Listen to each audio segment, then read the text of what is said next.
ಶ್ರೀನಿವಾಸಾಯ ವಾಸುದೇವಾಯ ಹರೇ ಪರಮಾತ್ಮನೇ ಪ್ರಣತಕ್ಲೇಶನಾಶಾಯ ಗೋವಿಂದಾಯ ನಮೋ ನಮಃ. ಇವತ್ತು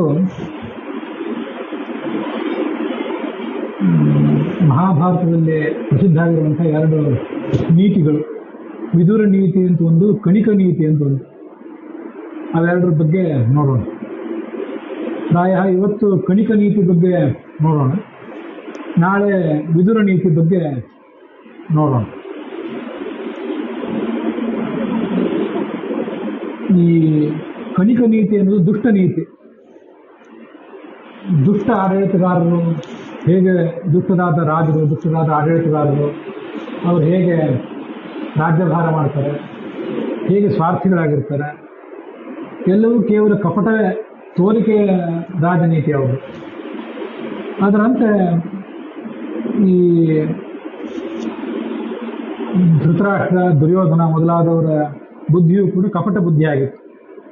ಇದಕ್ಕೆಲ್ಲ ಮೂಲವಾದದ್ದು ಕಣಿಕ ನೀತಿ ಅಥವಾ ಕಳಿಂಗ ನೀತಿ ಅಂತ.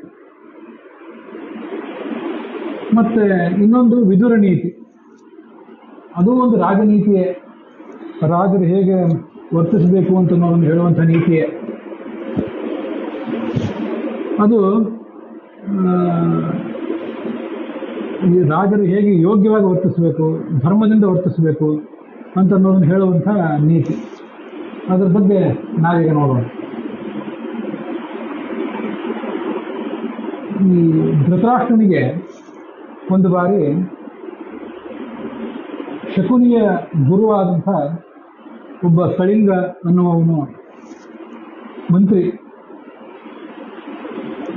ಬ್ರಾಹ್ಮಣ ಮಂತ್ರಿ, ಅವನು ಈ ಕಳಿಂಗ ನೀತಿಯನ್ನು ಬೋಧನೆ ಮಾಡಿದ ಅಂತ ಕೇಳಿ ಬರ್ತದೆ. ಇದಕ್ಕೇನು ಕಾರಣ? ಪಾಂಡವರು ಮತ್ತು ಕೌರವರು ಇಬ್ಬರು ಕೂಡ ದೊಡ್ಡ ಪರಾಕ್ರಮಿಗಳಾಗಿ ದೊಡ್ಡವರಾದರು. ಈ ಕಡೆ ಯುಧಿಷ್ಠಿರ, ಭೀಮ, ಅರ್ಜುನ ಮೊದಲಾದವರು ದಿನೇ ದಿನೇ ತಮ್ಮ ಪರಾಕ್ರಮವನ್ನು ಹೆಚ್ಚು ಮಾಡಿಕೊಂಡ್ರು, ಜನಪ್ರಿಯರಾದರು. ಆಗ ಧೃತರಾಷ್ಟ್ರನಿಗೆ ಚಿಂತೆ ಆಯಿತು. ಅವನಿಗೆ ರಾತ್ರಿ ನಿದ್ದೆನೇ ಬರಲಿಲ್ಲ. ಬಹಳ ಖೇದ ಅನಿಸುತ್ತೆ, ನನ್ನ ಮಕ್ಕಳ ಗತಿ ಏನು ಹೀಗಾದ್ರೆ ಅಂತ. ಆಗ ಈ ಕಣಿಕ ಅನ್ನುವನೊಬ್ಬನು ಕರೆಸಿದ. ಶಕುನಿಯ ಗುರು ಅವನು. ದೇವತೆಗಳ ಗುರು ಬೃಹಸ್ಪತಿ ಅಂತ ಒಬ್ಬಿದ್ದಾನೆ, ದೈತ್ಯರ ಗುರು ಶುಕ್ರಾಚಾರ್ಯ ಅಂತ ಒಬ್ಬಿದ್ದಾನೆ. ಶುಕ್ರಾಚಾರ್ಯ ಅಂದರೆ ಈ ಶುಕ್ರ ಗ್ರಹ ಏನಿದೆಯಲ್ಲ, ಸೋಮ, ಮಂಗಳ, ಬುಧ, ಗುರು, ಶುಕ್ರ, ಶನಿ, ಭಾನು, ಅವನೊಬ್ಬ ದೇವತೆ. ಶುಕ್ರ ಅಂದ್ರೆ ಅವನೊಬ್ಬ ದೇವತೆಯೇ, ಅವನೇನು ಕೆಟ್ಟವನಲ್ಲ. ಆದರೆ ದೈತ್ಯರು ಅವನನ್ನು ಸ್ವೀಕಾರ ಮಾಡಿದ್ರು ಅಷ್ಟೇ. ಬೃಹಸ್ಪತಿಯನ್ನ ದೇವತೆಗಳು ಸ್ವೀಕಾರ ಮಾಡಿದ್ರು, ಗುರುವರು. ಇಷ್ಟೇ ವ್ಯತ್ಯಾಸ. ವಸುಧಃ ಇಬ್ಬರು ಜ್ಞಾನಿಗಳೇ ಅವರು. ಶುಕ್ರಾಚಾರ್ಯ ಏನು ಕೆಟ್ಟವನಲ್ಲ. ಈ ಶುಕ್ರಾಚಾರ್ಯನ ಶಿಷ್ಯ ಈ ಕಳಿಂಗ ಅನ್ನುವ, ಅವನ ಶಿಷ್ಯನೇ ಈ ಶಕುನಿ. ಆ ಶಕುನಿ ಪ್ರಾಯ ಈ ಕಳಿಂಗ ಅನ್ನುವ ಈ ದುಷ್ಟನನ್ನ ಧೃತರಾಷ್ಟ್ರನಿಗೆ ಪರಿಚಯ ಮಾಡ್ತಿದ್ದ. ಅವನು ಒಂದು ದುರ್ನೀತಿಯನ್ನು, ಕೆಟ್ಟ ನೀತಿಯನ್ನು ಧೃತರಾಷ್ಟ್ರನಿಗೆ ಉಪದೇಶ ಮಾಡಿದ ಅಂತ ಈಗ ನಾವು ನೋಡೋರಿದ್ದೇವೆ. ಇದೇ ಪ್ರಸಂಗದಲ್ಲಿ ಈ ಶಕುನಿ ಬಗ್ಗೆ ನಮಗೆ ಜನಸಾಮಾನ್ಯರಲ್ಲಿ ಪರಿಚಿತ ಆಗಿರುವಂಥ ಒಂದು ಕಥೆ, ಅದರ ಸತ್ಯಾಂಶದ ಬಗ್ಗೆ, ಅದು ವಾಸ್ತವಿಕವಾಗಿ ಏನು ಅಂತ ಅನ್ನೋದ್ರ ಬಗ್ಗೆ ಒಂದು ಕಥಾ ನಾನು ಹೇಳಿದೆ. ನಮ್ಗೆ ಗೊತ್ತಿರುವಂತೆ ಶಕುನಿ ಕೌರವರ ಸೋದರ ಮಾವ. ಅವರೆಲ್ಲ ದುರ್ಬುದ್ಧಿಗಳಿಗೆ, ದುರಾಲೋಚನೆಗಳಿಗೆ ಪ್ರೋತ್ಸಾಹ ಕೊಡ್ತಿದ್ದವನು. ಒಂದು ಕಡೆ ಕಥೆ ನೀವು ಎಲ್ಲರೂ ಕೇಳಿರ್ಬೇಕು. ಈ ಗಾಂಧಾರಿಯನ್ನು ಧೃತರಾಷ್ಟ್ರನಿಗೆ ಮದುವೆ ಮಾಡಿಕೊಟ್ರಲ್ಲ, ಈ ಕುರುಡನಾದ ಧೃತರಾಷ್ಟ್ರನಿಗೆ ಗಾಂಧಾರಿಯನ್ನು ಮದುವೆ ಮಾಡಿಕೊಡೋದು ಅಪೇಕ್ಷಿತ ಇರಲಿಲ್ಲ ಈ ಶಕುನಿಗೆ. ಅವನು ಮತ್ತು ಅವನ 100 ಜನ ಸಹೋದರರು ಎಲ್ಲ ಸೇರಿ ಒಟ್ಟು 100 ಜನ ಅವರು ಕೂಡ ಈ ಕುಂತಿ ಜೊತೆ, ಈ ಗಾಂಧಾರಿ ಜೊತೆಗೆ ಅವಳು ಮದುವೆ ಆದಮೇಲೆ ಕೌರವರ ಸಾಮ್ರಾಜ್ಯಕ್ಕೆ ಬಂದರು. ಅವನು ಆ ಶಕುನಿ ಮುಂದೆ ಈ ಕೌರವರ ಸಾಮ್ರಾಜ್ಯಕ್ಕೆ ತೊಂದರೆ ಕೊಡಬಹುದು, ಯಾಕೆಂದ್ರೆ ಅವನಿಗೆ ಅಸಮಾಧಾನ ಇತ್ತು. ನನ್ನ ಸಹೋದರಿಯನ್ನು ಈ ಕುರುಡನಿಗೆ ಮದುವೆ ಮಾಡಿಕೊಡೋದು ಯೋಗ್ಯ ಅಲ್ಲ ಅಂತ ಒಂದು ಅಸಮಾಧಾನ ಇತ್ತು. ಆದ್ರಿಂದ ಆ ಶಕುನಿಯಿಂದ ಕೌರವರ ಸಾಮ್ರಾಜ್ಯಕ್ಕೆ ಮುಂದೆ ತೊಂದರೆ ಆಗಬಾರ್ದು ಅಂತ ಆಲೋಚನೆ ಮಾಡಿ ಆ 100 ಜನರನ್ನ ಸೆರೆಮನೆಯಲ್ಲಿ ಇಟ್ಟುಬಿಟ್ಟಿದ್ರು, ಶಕುನಿಯನ್ನು ಸಹೋದರರನ್ನು. ಆಮೇಲೆ ಕೊಲ್ಲೋದು ಬೇಡ, ಸೆರೆಮನೆಯಲ್ಲಿಟ್ಟು ನಿಧಾನವಾಗಿ ಕೊಲ್ಲೋಣ ಅಂತ ಉಪಾಯ ಇತ್ತು. ಇದೊಂದು ಕಥೆ. ಅದಕ್ಕಾಗಿ ಏನು ಮಾಡ್ತಿದ್ರಂತೆ, ಆ 100 ಜನರಿಗೆ ಬೇಕಾದಷ್ಟು ಸರಿಯಾದ ಆಹಾರ ಕೊಡ್ತಿರ್ಲಿಲ್ಲ, ಸ್ವಲ್ಪ ಸ್ವಲ್ಪ ಆಹಾರ ಕೊಡ್ತಿದ್ರು. ಅವರೆಲ್ಲ ನಾವೆಲ್ಲ ಸತ್ರು ಅಡ್ಡಿ ಇಲ್ಲ, ನೀನೊಬ್ಬ ನಮ್ಮಲ್ಲಿ ಮುಖ್ಯ, ನೀನೇ ಹಿರಿಯ, ಸರಿಯಾದ ಆಹಾರವನ್ನು ನೀನೇ ತಿಂದುಂಡು ಸುಖವಾಗಿರುವ. ನಾಳೆ ನಮ್ಮ ಸಹೋದರಿ ಈ ಗಾಂಧಾರಿಯನ್ನು ಧೃತರಾಷ್ಟ್ರನಿಗೆ ಮದುವೆ ಮಾಡಿಕೊಟ್ರಲ್ಲ, ಅದಕ್ಕೆ ಈ ಕೌರವ ಸಾಮ್ರಾಜ್ಯದಲ್ಲಿ ನೀನು ಸೇಡು ತೀರಿಸ್ಕೋ ಅಂತ ಉಳಿದವರೆಲ್ಲ ಹೇಳಿದ್ರಂತ ಅವನಿಗೆ, ಶಕುನಿಗೆ. ಅದಕ್ಕೆ ಅವನೇನು ಮಾಡಿದ, ಹಾಗೆ ಆಗಲಿ ಅಂಥೇಳಿ ಅವನೊಬ್ಬ ಎಲ್ಲ ಆಹಾರವನ್ನು ತಿಂದು ದಷ್ಟಪುಷ್ಟವಾಗಿ ಬೆಳೆದ. ಉಳಿದವ್ರೆಲ್ಲ ಕ್ರಮೇಣ ಸತ್ತು ಹೋದರು. ಕ್ರಮವಾಗಿ ಸತ್ತು ಹೋದರು. ಇನ್ನು ಅವನೊಬ್ಬ ಏನು ಮಾಡ್ತಾನೆ, ಏಕಾಂಗಿ ಆದವನು ಕೌರವ ಸಾಮ್ರಾಜ್ಯದ ಮೇಲೆ ಏನು ಹಸ್ತಿನಾವತಿಯ ಸಾಮ್ರಾಜ್ಯದ ಮೇಲೆ ಏನು ಸೇಡು ತೀರಿಸ್ಕೊಳ್ಳುವಂತಾನೆ ಅಂತ ಭೀಷ್ಮ ಮೊದಲಾದವರೆಲ್ಲ ಆಲೋಚನೆ ಮಾಡಿದರು. ಅವನನ್ನು ನಿರ್ಲಕ್ಷಿಸಿದ. ಮುಂದೆ ಅವನು ಈ 100 ಜನ ಕೌರವರಿಗೆ, ದುರ್ಯೋಧನ, ದುಶ್ಯಾಸನ ಮೊದಲಾದವರೆಲ್ಲರಿಗೂ ಆಪ್ತನಾಗಿ ಮುಂದುವರೆದ. ದುರ್ಯೋಧನಾದಿಗಳಿಗೆ ಅವನು ಬಹಳ ಬೇಕಾದವನು ತೋರಿಸ್ಕೊತಿದ್ದ. ಅದು ವಸ್ತುತಃ ಅವನು ಈ ದುರ್ಯೋಧನ, ದುಶ್ಯಾಸನ, ಧೃತರಾಷ್ಟ್ರ, ಈ ಸಮಸ್ತ ಕೌರವ ಸಾಮ್ರಾಜ್ಯವು, ಭೀಷ್ಮ ಮೊದಲಾದ ಸಮಸ್ತ ಕೌರವ ಸಾಮ್ರಾಜ್ಯವು ಹಾಳಾಗಿ ಹೋಗಬೇಕು. ಯಾಕೆಂದರೆ ನಮ್ಮ ತಂಗಿಗೆ ಇರುವಷ್ಟು, ನಮ್ಮ ಸಹೋದರಿಗೆ ಇರುವಷ್ಟು ಅವಮಾನ ಮಾಡಿದರು, ನಮ್ಮ ಸಹೋದರಿ ಗಾಂಧಾರಿಗೆ ಇಷ್ಟು ಇವರು ಅವಮಾನ ಮಾಡಿದರು. ಆದ್ದರಿಂದ ಇವರ ಸಾಮ್ರಾಜ್ಯವನ್ನು ಏನಾದರೂ ಮಾಡಿ ನಾಶ ಮಾಡಬೇಕು ಅಂತ ಅವನಿಗೊಂದು ದುರಾಲೋಚನೆ ಇತ್ತು. ಆದ್ದರಿಂದ ಅವನು ದುರ್ಯೋಧನ, ದುಶ್ಯಾಸನರಿಗೆ ಆಪ್ತರಂತೆ ನಟಿಸಿ ಅವರು ದುರ್ಬುದ್ಧಿಯನ್ನು ತುಂಬಿ ಅವರನ್ನು ಪಾಂಡವರ ವಿರುದ್ಧ ಎತ್ತಿ ಕಟ್ಟಿ ಮುಂದೆ ಅವನು ಸತ್ಯ ಹೋಗುವಂತೆ ಅವನು ಉಪಾಯ ಮಾಡಿದ ಅಂತ ಒಂದು ಕಥೆ. ಇಲ್ಲಾಂದ್ರೆ ನೀವು ಕೇಳಿರ್ತಿರೋದು. ಆದರೆ ವಸ್ತುತಃ ಮಹಾಭಾರತದಲ್ಲಿ ಅದೇನಿಲ್ಲ, ಅಂಥ ಕಥಾ ಏನಿಲ್ಲ. ಮಹಾಭಾರತ, ರಾಮಾಯಣ ಇತ್ಯಾದಿಗಳ ಕುರಿತಾಗಿ ನಾವು ಕಥೆಗಳನ್ನು ಕೇಳುವಾಗ ಭಾಳ ಎಚ್ಚರಿಕೆಯಿಂದ ಇರಬೇಕು. ಇಂಥ ಕಥೆಗಳು ಬೇರೆ ಬೇರೆ ಎಲ್ಲೆಲ್ಲಿಂದೋ ಕಥೆಗಳು ಕೇಳಿ ಬರ್ತಿರ್ತವೆ. ವಸ್ತುತಃ ಕಥೆಯನ್ನು ಸರಿಯಲ್ಲ. ಅವನು ದುಷ್ಟನೇ, ಈ ಶಕುನಿ ದುಷ್ಟನೇ. ಅವನು ದುರ್ಯೋಧನ ಏನಿದ್ದಾನಲ್ಲ, ಅವನು ಈ ಕಲಿಯುಗದ ಶಕ್ತಿ. ಅವನು ಶಕುನಿ ದ್ವಾಪರ ಯುಗದ ಅಭಿಮಾನಿ, ದ್ವಾಪರ ಯುಗದ ಶಕ್ತಿ. ಕೃತಯುಗದಲ್ಲಿ, ತ್ರೇತಾಯುಗದಲ್ಲಿ ನಮ್ಗೆ ಗೊತ್ತಿರುವಂತೆ ಧರ್ಮ ಇರ್ತದೆ. ಕೃತಯುಗದಲ್ಲಿ 4 ಪಾದದ ಧರ್ಮ ಇರ್ತದೆ. ತ್ರೇತಾಯುಗದಲ್ಲಿ 2 ಪಾದದ ಧರ್ಮ, 3 ಪಾದದ ಧರ್ಮ ಇರ್ತದೆ. 1 ಪಾದ ಅಧರ್ಮ ಕಾಲಿಟ್ಟಿರ್ತದೆ ತ್ರೇತಾಯುಗದಲ್ಲಿ. ದ್ವಾಪರ ಯುಗದಲ್ಲಿ ಅರ್ಧ ಧರ್ಮ, ಅರ್ಧ ಅಧರ್ಮ. ಕಲಿಯುಗದಲ್ಲಿ ಒಂದೇ ಧರ್ಮ, ಇನ್ನು 3 ಪಾದ ಅದೆಲ್ಲವೂ ಅಧರ್ಮ ಅಂತ ಹೀಗೆ ಶಾಸ್ತ್ರ ವರ್ಣನೆ ಮಾಡ್ತದೆ. ಆದ್ರಿಂದಲೇ ಅವನು ದ್ವಾಪರ ಯುಗದ ಶಕ್ತಿ, ದ್ವಾಪರ ಯುಗದ ಅಭಿಮಾನಿಯ ಕಲಿಯಿಂದ ಈ ಶಕುನಿ ಅಂದ್ರೆ. ಅವನು ದುಷ್ಟನೇ. ಅವನಿಗೇನು ಕೌರವ ಸಾಮ್ರಾಜ್ಯವನ್ನು ಹಾಳು ಮಾಡಬೇಕು ಅಂತಿರಲಿಲ್ಲ. ಸ್ವತಃ ಅವನು ದುಷ್ಟನೇ. ದುರ್ಯೋಧನಾದಿಗಳಿಗೆ, ದುಶ್ಯಾಸನಾದಿಗಳಿಗೆ, ಕರ್ಣ ಮೊದಲಾದವರಿಗೆ ಅವನ ದುರ್ಬುದ್ಧಿ ಇತ್ಯಾದಿಗಳು ಹೊಂದಾಣಿಕೆ ಆಗಿರ್ತಷ್ಟೆ. ಅವನು ಆ ಶುಕ್ರಾಚಾರ್ಯನ ಶಿಷ್ಯ ಕಳಿಂಗ, ಅವನೊಬ್ಬ ರಾಕ್ಷಸನೇ ಯಾವುದೋ ಒಂದು ಕಾಲಕ್ಕೆ. ಅವನೊಬ್ಬ ಮಂತ್ರಿಯಾಗಿ ಈ ಹಸ್ತಿನಾವತಿಯಲ್ಲಿ ಸಿಕ್ಕಿದ್ದ. ಯಾಕೆಂದರೆ ಶಕುನಿಯ ಗುರು ಅವನು. ಪ್ರಾಯ ನಾನು ಈಗಾಗಲೇ ಹೇಳಿದೆ, ಶಕುನಿನೇ ಅವನನ್ನು ಅಲ್ಲಿ ಕರ್ಕೊಂಡು ಬಂದಿರಬೇಕು ನನ್ನ ಜೊತೆಗೆ.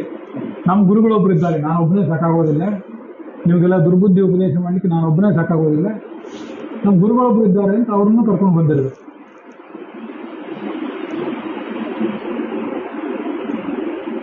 ಆಗ ಧೃತರಾಷ್ಟ್ರ ಮತ್ತು ಅವರಿಬ್ಬರು ಮಾತಾಡಲಿಕ್ಕೆ ಶುರು ಮಾಡಿದ್ರಂತೆ. ಪಾಂಡವರ ಪ್ರಭಾವ ದಿನನಿತ್ಯ ಹೆಚ್ಚಾಗ್ತದೆ. ಎಲ್ಲ ಜನ ಅವರನ್ನೇ ಮೆಚ್ಚುತ್ತಿದ್ದಾರೆ. ಅವರ ಕೀರ್ತಿ ನನ್ನ ಹೃದಯಕ್ಕೆ ಬೆಂಕಿ ಹೊತ್ತಿಸಿದಂತಾಗಿದೆ. ನಾನು ಏನು ಮಾಡಬೇಕು? ಸ್ವಲ್ಪ ಆಲೋಚನೆ ಮಾಡಿ ನೀನು ಹೇಳು. ಅವ್ರ ಜೊತೆ ಏನಾದರೂ ಸಂಧಿ ಮಾಡ್ಕೋಬೇಕಾ, ಅಥವಾ ಅವ್ರನ್ನ ಹೊಡೆದು ನಾಶ ಮಾಡಬೇಕಾ? ನೀನು ಹೇಗೆ ಹೇಳ್ತಿ ಹಾಗೆ ಮಾಡ್ತೇನೆ. ಅವ್ರ ಜೊತೆ ಹೋರಾಟ ವಿರಸ ಅದೇ ಯೋಗ್ಯವೋ ಅಥವಾ ಸಂಧಿ ಯೋಗ್ಯವೋ? ಅವಾಗ ಅವನು ಹೇಳಿಕೊಡಿದ, ನಾನು ಒಂದು ನೀತಿಯನ್ನು ನೀವು ಉಪದೇಶ ಮಾಡ್ತೇನೆ. ನೀವು ನೀತಿ ಉಪದೇಶ ಮಾಡಿದಂತೆ ನಿನಗೆ ಅದು ಹೇಗೆ ತೋಚಿಸ್ತದೆ ಆಗ ಮುಂದುವರಿ. ನನ್ನಲ್ಲಿ ನೀನು ಯಾವುದೇ ದೋಷ ಕಾಣಬಾರದು. ನಾನೇನು ತಿಳಿದ ಹೇಳ್ತೇನೆ ಅಂತ ಅವ್ನು ಹೇಳಿಕೊಡಿದ. ಅದೇನು ಅಂದರೆ, ಇದೇ ನೀತಿಯೇ ಇವತ್ತು ದುರಾಡಳಿತಗಾರರು, ದುಷ್ಟರಾದ ರಾಜಕಾರಣಿಗಳು ಅನುಸರಿಸ್ಕೊಂಡು ಬಂದಿರುವಂಥ ನೀತಿ. ರಾಜರಾದವ್ರು ಹೇಗಿರಬೇಕು? ಯಾವತ್ತೂ ಕೈಯಲ್ಲಿ ಖಡ್ಗ ಎತ್ತಿ ಹಿಡ್ಕೊಂಡಿರ್ಬೇಕು. ಯಾವಾಗ ಯಾರನ್ನು ಕೊಲ್ಲೋ ಪ್ರಸಂಗ ಬರ್ತದೋ ಗೊತ್ತಿಲ್ಲ, ಅಂತೂ ತಮ್ಮ ಕೈಯಲ್ಲಿರೋ ದಂಡ ಖಡ್ಗ ಅದನ್ನು ತಯಾರು ಮಾಡಿಕೊಂಡೇ ಇರಬೇಕು. ಮತ್ತು ತಮ್ಮ ಸುತ್ತಮುತ್ತಲಿರುವಂಥವರು ಏನು ತಪ್ಪು ಮಾಡ್ತಾರೆ ಅಂತ ಅನ್ನೋದು ನೋಡ್ತಿರ್ಬೇಕು. ತನ್ನಲ್ಲೇನಾದರೂ ದೋಷ ಇದ್ದರೆ, ಲೋಪ ಇದ್ದರೆ ಅದನ್ನು ಜನರಿಗೆ ಕಾಣಿಸ್ಲಿಕ್ಕೆ ಕೊಡಬಾರ್ದು. ಇನ್ನೊಬ್ಬರು ಲೋಪದೋಷಗಳನ್ನು ನೋಡ್ತಿರ್ಬೇಕು. ರಾಜ ಬಹಳ ಸೌಮ್ಯನಾಗಿದ್ದರೆ, ಬಹಳ ಧರ್ಮಾತ್ಮನಾಗಿದ್ದರೆ ಅವ್ನಿಗೆ ಯಾರು ಬಗ್ಗುತ್ತಾರೆ? ಅವನು ದುಷ್ಟನಾಗಿದ್ದರೆ, ಪರಾಕ್ರಮಿಯಾಗಿದ್ದರೆ ಅವನು ನೋಡಿ ಭಯ ಪಡ್ತಾನೆ. ಆದ್ದರಿಂದ ಎಲ್ಲ ಕಾರ್ಯಗಳನ್ನು ದಂಡದ ಮೂಲಕವೇ ಮಾಡಬೇಕು. ದಂಡ ಅಂದರೆ ಖಡ್ಗ ಏನಾದರೂ ಇಟ್ಕೊಳ್ಬೇಕು. ಈಗಿನ ಕಾಲದಲ್ಲಿ ಬಂದೂಕು ಮತ್ತು ಏನಾದರೂ ಇರಲಿ. ಶತ್ರುವಿನ ಮೇಲೆ ಆಕ್ರಮಣ ಮಾಡಲಿಕ್ಕೆ ಹೊರಟ್ರೆ, ತಾನು ಆಕ್ರಮಣ ಮಾಡಲಿಕ್ಕೆ ಹೊರಟಿದ್ದೀನಿ ಅನ್ನೋದು ಶತ್ರುವಿಗೆ ಯಾವ ಕಾರಣಕ್ಕೂ ತಿಳಿಬಾರದು. ಅಷ್ಟು ಎಚ್ಚರಿಕೆಯಿಂದಿರಬೇಕು. ಶತ್ರುವಿನಲ್ಲಿ ಏನು ನ್ಯೂನತೆ ಇದೆ ಅದನ್ನು ತಾನು ಗಮನಿಸಬೇಕು. ಗಮನಿಸಿ ಅವನನ್ನು ನಾಶ ಮಾಡಬೇಕು. ಈ ಆಮೆ ಇರ್ತದೆ, ಆಮೆಯನ್ನು ನಾವು ನೋಡಿರ್ತೇವೆ. ಆಮೆ ಹೇಗಿರ್ತದೆ ಅಂದರೆ, ಒಂದು ಮುಖ, 4 ಕಾಲು, ಹಿಂದೆ ಮುಂದೆ 2 ಕಾಲು, ಒಟ್ಟು 5 ಅಂಗಗಳಿರ್ತವೆ. ಒಂದು ಚಿಪ್ಪು. ಏನಾದರೂ ಆಪತ್ತು ಬಂದರೆ ಆ ಆಮೆ ತನ್ನ ಅವಯವಗಳನ್ನ ಒಳಗೆ ಹಾಕೊಂಡು ಬಿಡ್ತದೆ. ಆದ್ದರಿಂದ ಆ ಆಮೆಯ ಮೇಲೆ ಯಾರಾದ್ರೂ ಆಕ್ರಮಣ ಮಾಡಲಿಕ್ಕೆ ಬಂದರೆ ಅದಕ್ಕೆ ಆಮೆಗೆ ಏನೂ ಹಾನಿ ಆಗೋದೇ ಇಲ್ಲ. ಬಹಳ ಬಿರುಸಾದ ಸಿಕ್ತಿರ್ತದೆ. ಇದು ಆಮೆಯ ಸ್ವಭಾವ. ಒಳಗೆ ಅದ್ರ ಮುಖ ಹೋಗಿರೋದ್ರಿಂದ ಆಮೆಯ ಒಳಗಿನ ಅವಯವ, ಕೈ, ಕಾಲಿನ ಬಗ್ಗೆ ಹೊರಗಿನವ್ರಿಗೆ ಯಾರಿಗೂ ಗೊತ್ತಾಗೋದೇ ಇಲ್ಲ. ಈ ಥರ ರಾಜ ಯಾವತ್ತೂ ಗುಪ್ತನಾಗಿರ್ಬೇಕು. ತನ್ನ ಮುಖದ ಮೇಲೆ ಯಾವುದೇ ಭಾವನೆ ತೋರಿಸಬಾರ್ದು. ಬಹಳ ಎಚ್ಚರಿಕೆಯಿಂದಿರಬೇಕು. ಇದು ನೋಡ್ರಿ, ಭಗವದ್ಗೀತಾದಲ್ಲೂ ಕೂಡ ನಾವು ಯದಾ ಸಂಹರತೆ ಚಾಯಂ ಕೂರ್ಮೋಂಗಾನೀವ ಸರ್ವಶಃ ಅಂತೇಳಿ ಜ್ಞಾನಿಯಾದವನು ಹೇಗಿರಬೇಕು ಅಂತ ಅನ್ನೋದಕ್ಕೆ ಆಮೆಯನ್ನು ಉದಾಹರಣೆ ಕೊಟ್ಟಿದ್ದಾರೆ. ಇಲ್ಲಿ ದುಷ್ಟ ರಾಜ ಹೇಗಿರಬೇಕು ಅನ್ನೋದಕ್ಕೆ ಆಮೆಯನ್ನು ಉದಾಹರಣೆ ಕೊಟ್ಟಿದ್ದಾರೆ. ಅಂತೂ ಉದಾಹರಣೆ ಒಂದೇ ಆಮೆಯೇ. ಅಲ್ಲಿ ಯೋಗಿಯಾದವನು, ಜ್ಞಾನಿಯಾದವನು ಸಮಾಜದ ಸಂಪರ್ಕಕ್ಕೆ ಬರಬಾರದು. ಸಮಾಜದ ಸಂಪರ್ಕ ಅವನನ್ನು ಹಾಳು ಮಾಡ್ತದೆ. ಅದಕ್ಕಾಗಿ ಅವನು ಗುಪ್ತವಾಗಿರ್ಬೇಕು. ಯಾವತ್ತು ತನ್ನ ಅಭಿಪ್ರಾಯಗಳನ್ನು, ತನ್ನ ಮನಸ್ಸಿನ ಆಲೋಚನೆಗಳನ್ನ ಸಮಾಜದ ಮುಂದೆ ತೋರಿಸ್ಕೊಳ್ಳಿಕ್ಕೆ ಹೋಗಬಾರ್ದು. ಸಮಾಜದ ಸಂಪರ್ಕನೇ ಮಾಡಬಾರ್ದು. ಅದರಂತೆ ಆ ಆಮೆಯಂತೆ ಇರಬೇಕು ಈ ಜ್ಞಾನಿ ಅಂತ ಅಲ್ಲಿ ಬಂದಿರೋದು. ಇಲ್ಲಿ ದುರಾಡಳಿತಗಾರ ಹೇಗಿರಬೇಕು ಅಂತ ಅನ್ನೋದನ್ನು ಇಲ್ಲಿ ತೋರಿಸ್ತಾರೆ. ತನ್ನ ಮನಸ್ಸಿನ ಆಲೋಚನೆಗಳನ್ನ ಹೊರಗಿಡಬಾರದು.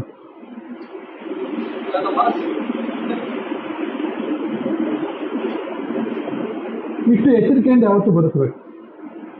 ಒಂದೇನಾದ್ರು ಕೆಲಸ ಮಾಡಲಿಕ್ಕೆ ಆಲೋಚನೆ ಮಾಡಿದ್ರೆ ಆ ಕೆಲಸವನ್ನು ಕೊನೆಯ ತನಕ ಮಾಡಲೇಬೇಕು. ಯಾಕೆಂದ್ರೆ ಒಂದು ಮುಳ್ಳು, ಕಾಲಿಗೇನಾದರೂ ಒಂದು ಮುಳ್ಳು ಸಿಕ್ಕಿದ್ರೆ, ಒಂದು ಸಣ್ಣ ಮುಳ್ಳು, ಅದರಿಂದ ಏನಾಗಬೇಕಾಗಿದೆ ಅಂತ ಯಾರೂ ಅದನ್ನು ಅನಾದರ ಮಾಡೋದಿಲ್ಲ, ನಿರ್ಲಕ್ಷ್ಯದೋದಿಲ್ಲ. ಹಾಗೇನಾದರೂ ಮಾಡಿದರೆ ಅದರ ನೋವು ಮುಂದುವರಿತಾ ಹೋಗ್ತದೆ.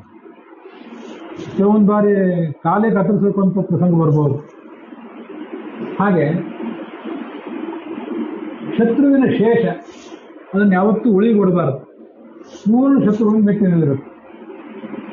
ಶತ್ರುಗಳನ್ನು ಮತ್ತು ಅಪಕಾರಿಗಳನ್ನು ಕ್ಷಮೆ ಮಾಡುವಂತಿಲ್ಲ, ಯಾವತ್ತು ಒಂದೇ ಹಾಕಬೇಕು. ಇದು ರಾಜ ಯಾವತ್ತೂ ಕೂಡ ಮಾಡಬೇಕಾದಂಥ ಕೆಲಸ. ಯುದ್ಧಕ್ಕೆ ಯಾವತ್ತೂ ತಯಾರಿರಬೇಕು. ಶತ್ರುಗಳು ಯಾವಾಗ ಬರ್ತಾರೋ ಗೊತ್ತಿಲ್ಲ, ಅವ್ರ ಮೇಲೆ ತಯಾರಿರಬೇಕು. ಅಂಥ ಸಮಯ ಸಾಧಿಸಿ ಆ ಶತ್ರುವಿನ ಮೇಲೆ ಪ್ರಯೋಗ ಮಾಡಬೇಕು. ಶತ್ರು ದುರ್ಬಲನಾಗಿದ್ದಾನೆ, ಪಾಪ ಸಣ್ಣವನು, ಸಜ್ಜನ, ಈ ಯಾವ ಕಾರಣಕ್ಕೂ ಅವನನ್ನು ಬಿಡಬಾರದು. ಯಾಕೆಂದರೆ ಒಂದು ಸಣ್ಣ ಬೆಂಕಿಯ ಕಿಡಿ ಅದೊಂದು ಯಾವುದೋ ಹತ್ತಿಯ ರಾಶಿಗೆ ಹೊತ್ತುಕೊಂಡ್ರೆ ಅಥವಾ ಅರಣ್ಯಕ್ಕೆ ಬಿದ್ದರೆ ಕಿಡಿ ಅರಣ್ಯವೇ ಸುಟ್ಟು ಹೋಗ್ತದೆ.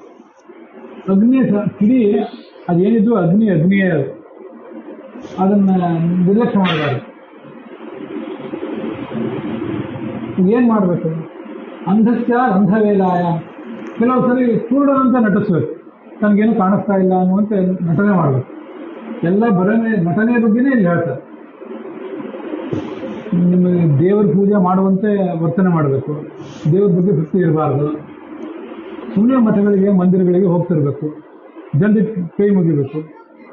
ಅದರಲ್ಲಿ ಲಾಭ ಪಡ್ಕೋಬೇಕೇ ಹೊರತು ನೀವು ಆಸ್ತಿಕರಾಗಿರಬಾರ್ದು. ಆಸ್ತಿಕತ್ವವನ್ನು ಬಿಟ್ಟು ಕೊಡಬೇಕು ಅಂತ ಈ ನೀತಿಯ ಸಾರಾಂಶ. ನಾಸ್ತಿಕರಾಗಿ ದುಷ್ಟರಾಗಿ ಬದುಕಬೇಕು, ಸ್ವಾರ್ಥಿಗಳಾಗಿ. ಕೆಲವು ಸರಿ ಕ್ಯೂಟರಾಗಿ ಬದುಕಬೇಕು. ಯಾರು ಏನಾದರೂ ಮಾತಾಡ್ತಿದ್ರು ತನಗೇನು ಕೇಳಿಸ್ತಾ ಇಲ್ಲ ಅನ್ನುವಂತ ವರ್ತನೆ ಮಾಡಬೇಕು. ಆವಾಗ ಜನ ಏನು ಮಾಡ್ತಾರೆ? ನಿಮ್ಮನ್ನ ಕಡೆಗಣಿಸ್ತಾರೆ. ಕಡೆಗಣಿಸಿದಾಗ ಎಚ್ಚರ ತಪ್ತಾರೆ ಅವರು. ನೀವು ಇದ್ದೀರಿ ಅಂತ ಗೊತ್ತಾದ ಕೂಡಲೇ ಅವರು ಎಚ್ಚರದಿಂದ ಇರ್ತಾರೆ. ಆದರೆ ನೀವು ಎಚ್ಚರ ತಪ್ಪಿದ್ದೀರಿ ಅಂತ ಗೊತ್ತಾದ ಕೂಡಲೇ ಅವ್ರು ಎಚ್ಚರ ತಪ್ತಾರೆ, ಇವನಿಗೇನು ಅಪಾಯ ಇಲ್ಲ ಅಂತ. ಆವಾಗ ನೀವು ಅವ್ರನ್ನ ಹೊಡೆದುಕೊಂಡು ಹಾಕಿದ್ದೀರಿ. ಇದು ನೀತಿ. ಜಿಂಕೆಗಳು ಅರಣ್ಯದಲ್ಲಿ ಮಲ್ಕೊಂಡಿರ್ತವೆ. ಎಲ್ಲೋ ಸಮೀಪ ಹುಲಿಯೋ ಸಿಂಹವೋ ಅದರ ಶಬ್ದ ಸ್ವಲ್ಪವೇ ಕೇಳಿ ಬಂದರೂ ಕೂಡ ಎಚ್ಚರದಿಂದ ಓಡಿ ಹೋಗ್ತಾರೆ. ಅದಂತೆ ಯಾವತ್ತೂ ಎಚ್ಚರದಿಂದ ಇರಬೇಕು. ಶತ್ರು ಸಿಕ್ಕ ಅಂದರೆ ಬಹಿರಂಗವಾಗಿ ಜನ ನೋಡುವಂತೆ ಅವನನ್ನೇನಾದರೂ ಕೊಲ್ಲಿಕ್ಕೆ ಹೋದರೆ ಆಗ ಆ ಶತ್ರುವಿನ ಪರವಾಗಿದ್ದವರು ಅವರು ಶಿಕ್ಷೆ ಮಾಡ್ಕೋಬೋದು, ಪ್ರತಿಭಟನೆ ಮಾಡ್ಬೋದು. ಆದ್ದರಿಂದ ಸಾಮ, ದಾನ, ಭೇದ, ದಂಡ. ಸಾಮ ಅಂದರೆ ಪ್ರೀತಿಯ ಮಾತು, ದಾನ ಅಂದರೆ ದುಡ್ಡು ಕೊಟ್ಟು ಲಂಚ ಕೊಟ್ಟು ಅವನು ವಶಪಡಿಸ್ಬೋದು. ಭೇದ ಅಂದರೆ ಇಬ್ಬರು ಸ್ನೇಹಿತರು ಇರ್ತಾರಲ್ಲ, ಅವ್ರ ನಡುವೆ ಭಿನ್ನಾಭಿಪ್ರಾಯ ತಂದಿಟ್ಟು ಅವ್ರ ಸಂಬಂಧ ಹಾಳು ಮಾಡಿ ನಮ್ಮ ಬೇಳೆ ಬೇಯಿಸ್ಬೋದು. ದಂಡ ಅಂದರೆ ಕೊಂದೇ ಬರೋದು, ಖಡ್ಗ ಅಂತ ಅರ್ಥ. ಅಂತೂ ದಯೆ ತೋರಬಾರ್ದು ಅವನ ಮೇಲೆ, ಯಾವ ಕಾರಣಕ್ಕೂ ದಯೆ ತೋರಬಾರ್ದು.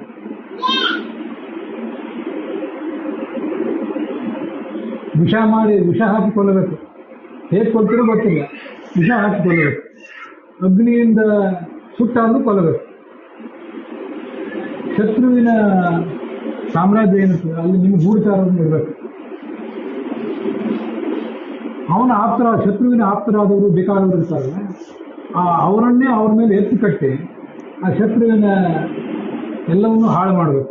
ಹಾಗೆ ಶತ್ರು ದುರ್ಬಲ ಆಗುವಂತೆ ಮಾಡ್ಕೋಬೇಕು, ಮಾಡಿಕೊಂಡು ಅವನನ್ನು ಸೋಲಿಸಬೇಕು. ಅಧಿಕಾರಿಗಳು, ಬಂಧುಗಳು ಎಲ್ಲರನ್ನೂ ಕ್ರಮವಾಗಿ ನಿರ್ಮೂಲನೆ ಮಾಡಬೇಕು.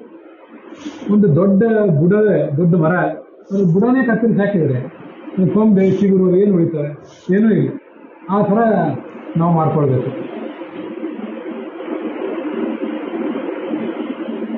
ನೀವು ಯಜ್ಞ ಮಾಡಿರಿ, ರಾಜರು ನೀವು ಯಜ್ಞ ಮಾಡಿರಿ. ಬೇಕಾದರೆ ಕಾಷಾಯ ವಸ್ತ್ರಧಾರಣೆ ಮಾಡಿರಿ. ರಾಜರಿಗೆ, ರಾಜಕಾರಣಿಗಳಿಗೆ ಹೇಳಿದ್ದು. ನೀವು ಯಜ್ಞ ಮಾಡ್ತಿರೋದನ್ನು ನೋಡಿ ಜನ ಇವರು ಭಾರಿ ಧಾರ್ಮಿಕರು ಅಂತಂತಾರೆ. ನೀವು ದೇವಾಲಯಕ್ಕೆ ಹೊರಟಿದ್ದನ್ನು ನೋಡಿ, ಅಲ್ಲೆಲ್ಲ ಗುಡಿ ಗುಂಡಾರಗಳಿಗೆ ಪ್ರದಕ್ಷಿಣೆ ಹಾಕೋದನ್ನು ನೋಡಿ ನೀವು ದೈವ ಭೀರುಗಳು ಅಂತ ನಿಮ್ಮ ಬಗ್ಗೆ ವಿಶ್ವಾಸ ಆಗ್ತದೆ. ಪ್ರಸಂಗ ಬಂದರೆ ಖಾದಿ ಬಟ್ಟೆ ಬಿಟ್ಟು ಖಾದಿ ವೇಷನೇ ತೊಗೊಂಡ್ರಿ, ಸನ್ಯಾಸಿಗಳಂತಲೇ ಕಾಣ್ರಿ ನೋಡಲಿಕ್ಕೆ. ನಿಮ್ಮ ಬಗ್ಗೆ ಮತ್ತಷ್ಟು ಜನರಿಗೆ ವಿಶ್ವಾಸ, ಯಾಕಂದರೆ ಜನರಿಗೆ ಸನ್ಯಾಸಿಗಳ ಬಗ್ಗೆ ವಿಶ್ವಾಸ. ನೀವು ರಾಜಕಾರಣಿಗಳು ಸನ್ಯಾಸ ವೇಷವನ್ನೇ ತೊಟ್ಟುಬಿಟ್ರೆ ನಿಮ್ಮ ಬಗ್ಗೆ ಮತ್ತಷ್ಟು ಭರವಸೆ ಬರ್ತದೆ. ಜೊತೆ ಬಿಡ್ರಿ, ಋಷಿಗಳಂತ ಕಾಣಿಸ್ಕೊಳ್ರಿ, ಕೃಷ್ಣಾದಿನ ಹೊದ್ಕೋರಿ, ಭಾರಿ ಪವಿತ್ರ ಸಾಧು ಸಜ್ಜನೆಯನ್ನು ಕಾಣ್ರಿ. ಮತ್ತೆ ಪ್ರಜೆಗಳ ವಿಶ್ವಾಸ ಗಳಿಸಿ ಯಾವಾಗ ಸಾಧ್ಯ ಅಂತ ಕೊಂದು ಹಾಕಿದೆ. ಮಡಿ ಮೈಲಿಗೆ ಶೌಚ ಆಚಾರ ಇದೆಯಲ್ಲ, ಇದೆಲ್ಲ ಇದೆಯಲ್ಲ, ಅದೊಂದು ಅಂಕುಶ ಇದ್ದಂತೆ. ಆನೆಯನ್ನು ನಿಯಂತ್ರಣ ಮಾಡಲಿಕ್ಕೆ ಅಂಕುಶ ಇರ್ತದಲ್ಲ, ಆ ಥರ ಈ ಮಡಿ ಮೈಲಿಗೆ ಮೊದಲಾದವುಗಳನ್ನು ಸಮಾಜದ ಮೇಲೆ ಪ್ರಯೋಗ ಮಾಡಿ, ನೀವು ಮಡಿ ಮೈಲಿಗೆ ಮಾಡಿದಾಗ ಸಮಾಜ ನಿಮ್ಮ ಬಗ್ಗೆ ಗೌರವ ತಾಳ್ತದೆ, ಅದರ ಮೂಲಕ ಸಮಾಜಕ್ಕೆ ವಂಚನೆ ಮಾಡಿ. ನಮ್ರನಾಗಿ ಬದುಕ್ರೆ. ಒಂದು ಮರದ ಮೇಲೆ ಹಣ್ಣು ಇರ್ತದೆ, ಅದನ್ನ ಹೇಗೆ ತಗೋತಾರೆ? ಒಂದು ಕೋಲಿನಿಂದ ತಗೊಳ್ಳಿಕ್ಕೆ ಹೋದ್ರೆ, ಉದ್ದವಾದ ಕೋಲಿನಿಂದ ತಗೊಳ್ಳಿಕ್ಕೆ ಹೋದ್ರೆ ಬರೋದಿಲ್ಲ. ಆ ಕೋಲಿಗೊಂದು ಕೊಕ್ಕೆ ಇರಬೇಕು. ಕೊಕ್ಕೆ ಹೇಗಿರ್ತದೆ? ಈಗ ಮಣದಿರ್ತದೆ. ನೇರವಾಗಿ ಸೆಟದು ನಿಂತಿರುವ ಕೋಲಿನಿಂದ ಹಣ್ಣು ಬೀಳೋದಿಲ್ಲ. ಅದಕ್ಕೊಂದು ಕೊಕ್ಕೆ ಇರಬೇಕು, ಕೊಕ್ಕೆ ಮಣದಿರ್ಬೇಕು. ಅವಾಗ ಎಳೆದ್ರೆ ಕೊಂಬೆ ರೆಂಬೆ ನಿಮ್ಮ ಕೈಗೆ ಸಿಗ್ತದೆ, ಹಣ್ಣು ಕಿತ್ಕೋಬಹುದು. ಅಥವಾ ಹಣ್ಣು ತಾನಾಗಿ ಕಿತ್ತಬೇಕು. ಆ ಕೊಕ್ಕೆ ಮಣದಿರ್ತದಲ್ಲ, ಕಬ್ಬಿಣದ ಕೊಕ್ಕೆ, ಅದಂತೆ ಮನುಷ್ಯನು ಮಣಿಬೇಕು. ಮಣಿಯುವುದು ಯಾಕೆ ಅಂದರೆ ನಮ್ರನಾಗಿರೋದು. ಭಾರಿ ಸಜ್ಜನಂತೆ ಕಂಡ ಜನರಿಗೆಲ್ಲ ಭಾರಿ ಪ್ರೀತಿಯಿಂದ ಗೌರವದಿಂದ ನಮಸ್ಕಾರ ಮಾಡಬೇಕು, ವಿನಯ ತೋರಿಸ್ಬೇಕು, ಭಾರಿ ಸರಳ ಸಜ್ಜನ ಅಂತ ಅನಿಸ್ಕೋಬೇಕು. ಮರನೇ ಅಲುಗಾಡಿಸಿದ್ರೆ ಹಣ್ಣಿನ ಕೆಳಗೆ ಬಿದ್ದು ಜಜ್ಜಿ ಹೋಗ್ತಾರೆ. ಹಾಗೆ ಮಾಡಬೇಡ್ರಿ. ಉದ್ದವಾದ ಕೋಲಿನಿಂದಲೂ ಕೆಲಸ ಇಲ್ಲ, ಕೊಕ್ಕೆ ಹಾಕಿದ ಕೋಲಿಗೆ ಹಣ್ಣು ಸಿಗ್ತದೆ. ಆ ಥರ ಮಾಡಬೇಕು. ವಹೇನ ಅವಿಕ್ರಮ ಸ್ಪಂಧೇನ, ಶತ್ರುಗಳನ್ನು ಹೇಗೆ ಕೊಲ್ಲಬೇಕು? ಒಮ್ಮೆಲೆ ಸಿಟ್ಟು ಬಂತು ಅಂತ ಶತ್ರುವಿನ ಮೇಲೆ ಬಾಣ ಪ್ರಯೋಗನೋ ಖಡ್ಗ ಪ್ರಯೋಗನೋ ಮಾಡಬಾರ್ದು. ಶತ್ರುವಿನ ಮೇಲೆ ತನ್ನ ಶತ್ರುತ್ವ ಇದೆ, ಸಿಟ್ಟಿಗೆ ತೋರಿಸ್ಕೋಬಾರ್ದು. ಅವನ ಮೇಲೆ ಬಹಳ ಪ್ರೀತಿ ಇದೆ ಅಂತ ತೋರಿಸ್ಕೋಬೇಕು. ಅವನು ಹೆಗಲ ಮೇಲೆ ಹೊತ್ತು ಓಡಾಡಬೇಕು. ಶತ್ರುವನ್ನು ಹೆಗಲ ಮೇಲೆ ಕೈ ಹಾಕಿ ಓಡಾಡಬೇಕು. ಜನ ಎಲ್ಲ ಎಂಥ ಆಪ್ತ ಸ್ನೇಹ ಇವರಿಬ್ಬರು ಅಂತ ಅನ್ಬೇಕು.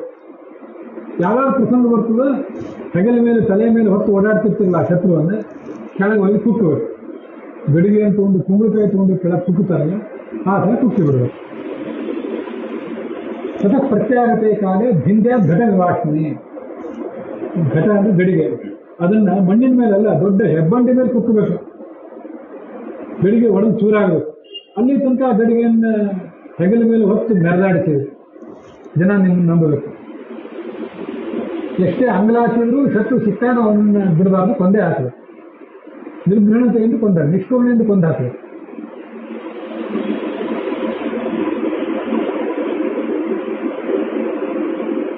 ಸ್ವಲ್ಪ ಈ ಶತ್ರುಗಳನ್ನು ಹೇಗೆ ಕೊಲ್ಲಬೇಕು ಅನ್ನೋದ್ರ ಬಗ್ಗೆ ಇನ್ನಷ್ಟು ವಿಸ್ತಾರವಾಗಿ ಹೇಳುವಂತ ಈ ಧೃತರಾಷ್ಟ್ರ ಕೇಳಿದೆ. ತಾನು ಹೇಗೆ ಪ್ರಾಮಾಣಿಕನಾಗಿ ಬದುಕಬೇಕು ಅಂತ ಅವನಿಗೆ ಆಲೋಚನೆ ಇಲ್ಲ. ಶತ್ರುಗಳನ್ನು ಹೇಗೆ ಕೊಲ್ಲಬೇಕು ಅನ್ನೋದ್ರ ಬಗ್ಗೆ ಇನ್ನಷ್ಟು ವಿಸ್ತಾರವಾಗಿ ಹೇಳಿದ. ಅದಕ್ಕೆ ಅವನು ಹೇಳಿದ, ಒಂದು ನರಿಯ ಕಥೆ ಹೇಳ್ತೇನೆ. ಅದು ಸಾಮ ಉಪಾಯ, ದಾನೋಪಾಯ, ಭೇದೋಪಾಯ, ದಂಡೋಪಾಯ, ಅದರಲ್ಲೆಲ್ಲ ಹೇಗೆ ನಿಷ್ಣಾತ ಆಗಿತ್ತು ಆ ನರಿ, ಅದನ್ನು ಕೇಳಿ ಹೇಳ್ತೇನೆ.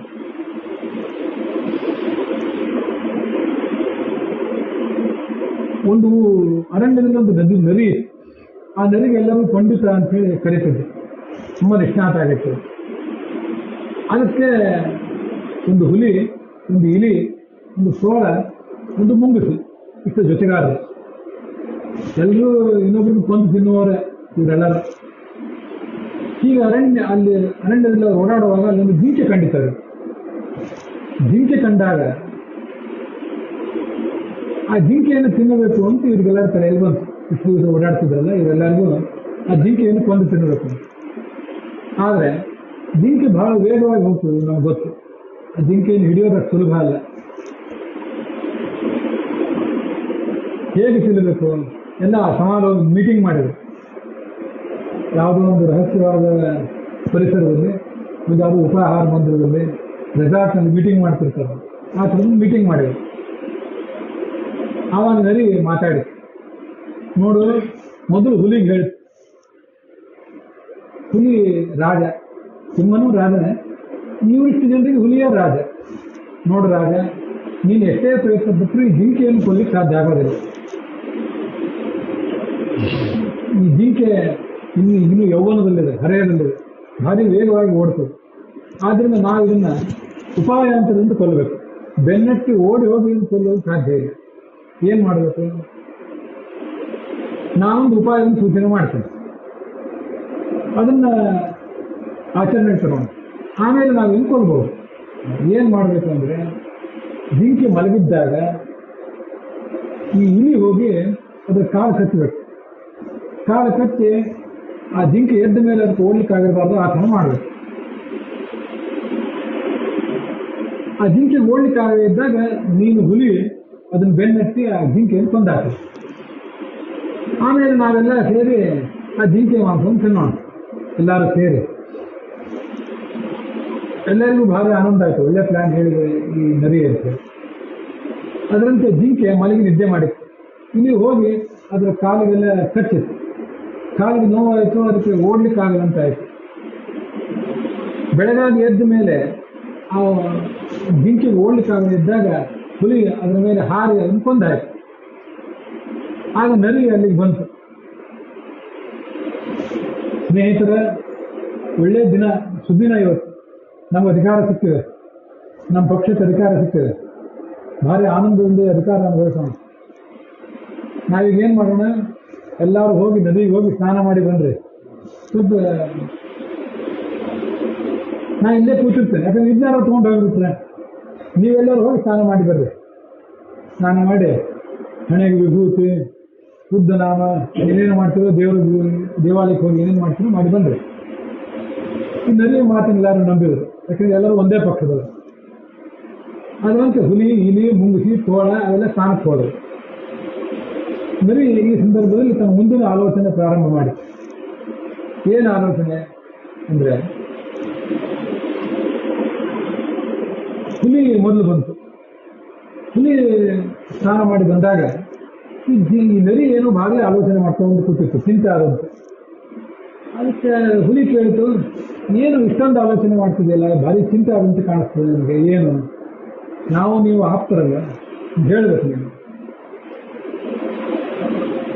ಇವತ್ತು ಈ ಜಿಂಕೆ ಹೆಂಗೂ ಸತ್ತಿದೆ, ನಮ್ದೆಲ್ಲ ಸ್ನಾನ ಆಯಿತು, ನೀನು ಸ್ನಾನ ಮಾಡಿದ, ಎಲ್ಲರೂ ಒಳ್ಳೆ ಊಟ ಮಾಡೋಣ. ಈ ಸಂದರ್ಭದಲ್ಲಿ ಯಾಕೆ ಚಿಂತೆ ನಿಮಗೆ?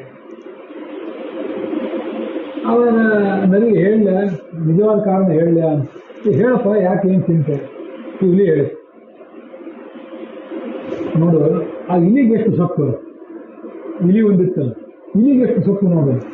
ಏನು ಯಾಕೆ ಯಾಕೆ ಏನಾಯ್ತು ಅಂತ ಕೇಳ್ತೀವಿ. ಹುಲಿ ನೋಡು, ಆ ಇಲಿ ಹೇಳ್ತು, ಆ ಹುಲಿ ಜಿಂಕೆಯನ್ನು ಕೊಂದದ್ದು ಹೌದು, ಅದಕ್ಕೇನು ಶಕ್ತಿ ಇದೆ ಕೊಲ್ಲಕ್ಕೆ? ನಾನು ಹೋಗಿ ಆ ಜಿಂಕೆ ಕಾಲು ಕಚ್ಚಿದ್ಮೇಲೆ ಆದ್ರಿಂದ ಜಿಂಕೆಯ ಶಕ್ತಿ ಕಡಿಮೆ ಆಯಿತು.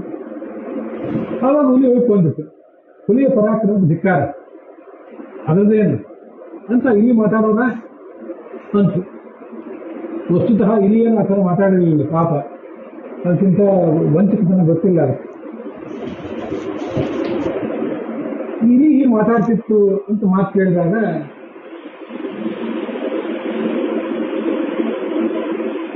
ಈ ಹುಲಿಗೆ ಸ್ವಲ್ಪ ಬೇಸರ ಅನಿಸ್ತು. ಇನ್ನೊಬ್ಬರ ಪರಾಕ್ರಮವನ್ನು ಅವಲಂಬಿಸಿ ನಾನೇನು ಆಹಾರ ತಗೊಳ್ಳೋದು?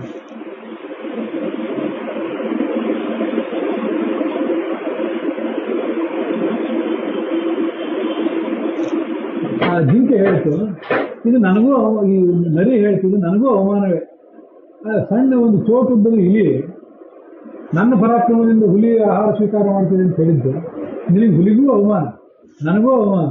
ಅದರಿಂದ ನನಗಂತೂ ಈ ಜಿಂಕೆ ಬೇಡ ಅಂದಿತ್ತು. ಆ ಜಿಂಕೆ ಬೇಡ ಅಂದ್ಕೂಡಲೇ ಈ ಹುಲಿ ಏನು ಮಾಡಿತು, ಅದಕ್ಕೂ ಒಂದು ಜ್ಞಾನೋದಯ ಆದಂತಾಯ್ತು.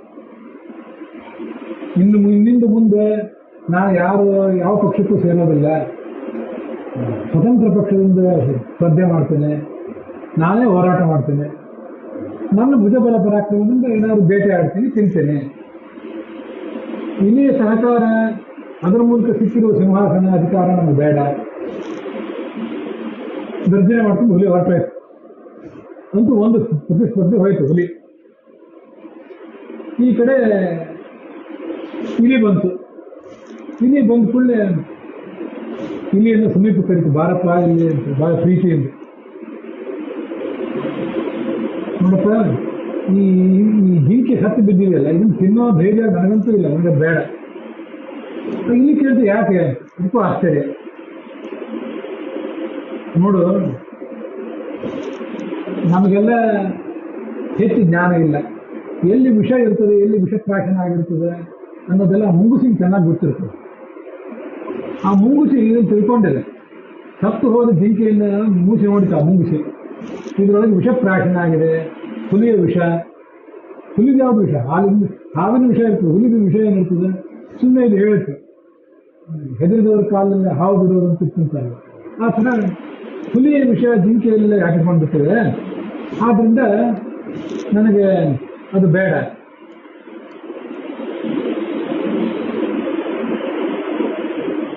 ಮುಂಗುಸಿ ಹೇಳ್ತದೆ, ಮುಂಗುಸಿ ಹೇಳಿತು ಅಂತ ನರಿ ಇಲ್ಲಿಗೆ ಹೇಳಿತು, ಇದೇನು ಭಯ ಪಡುತ್ತೆ.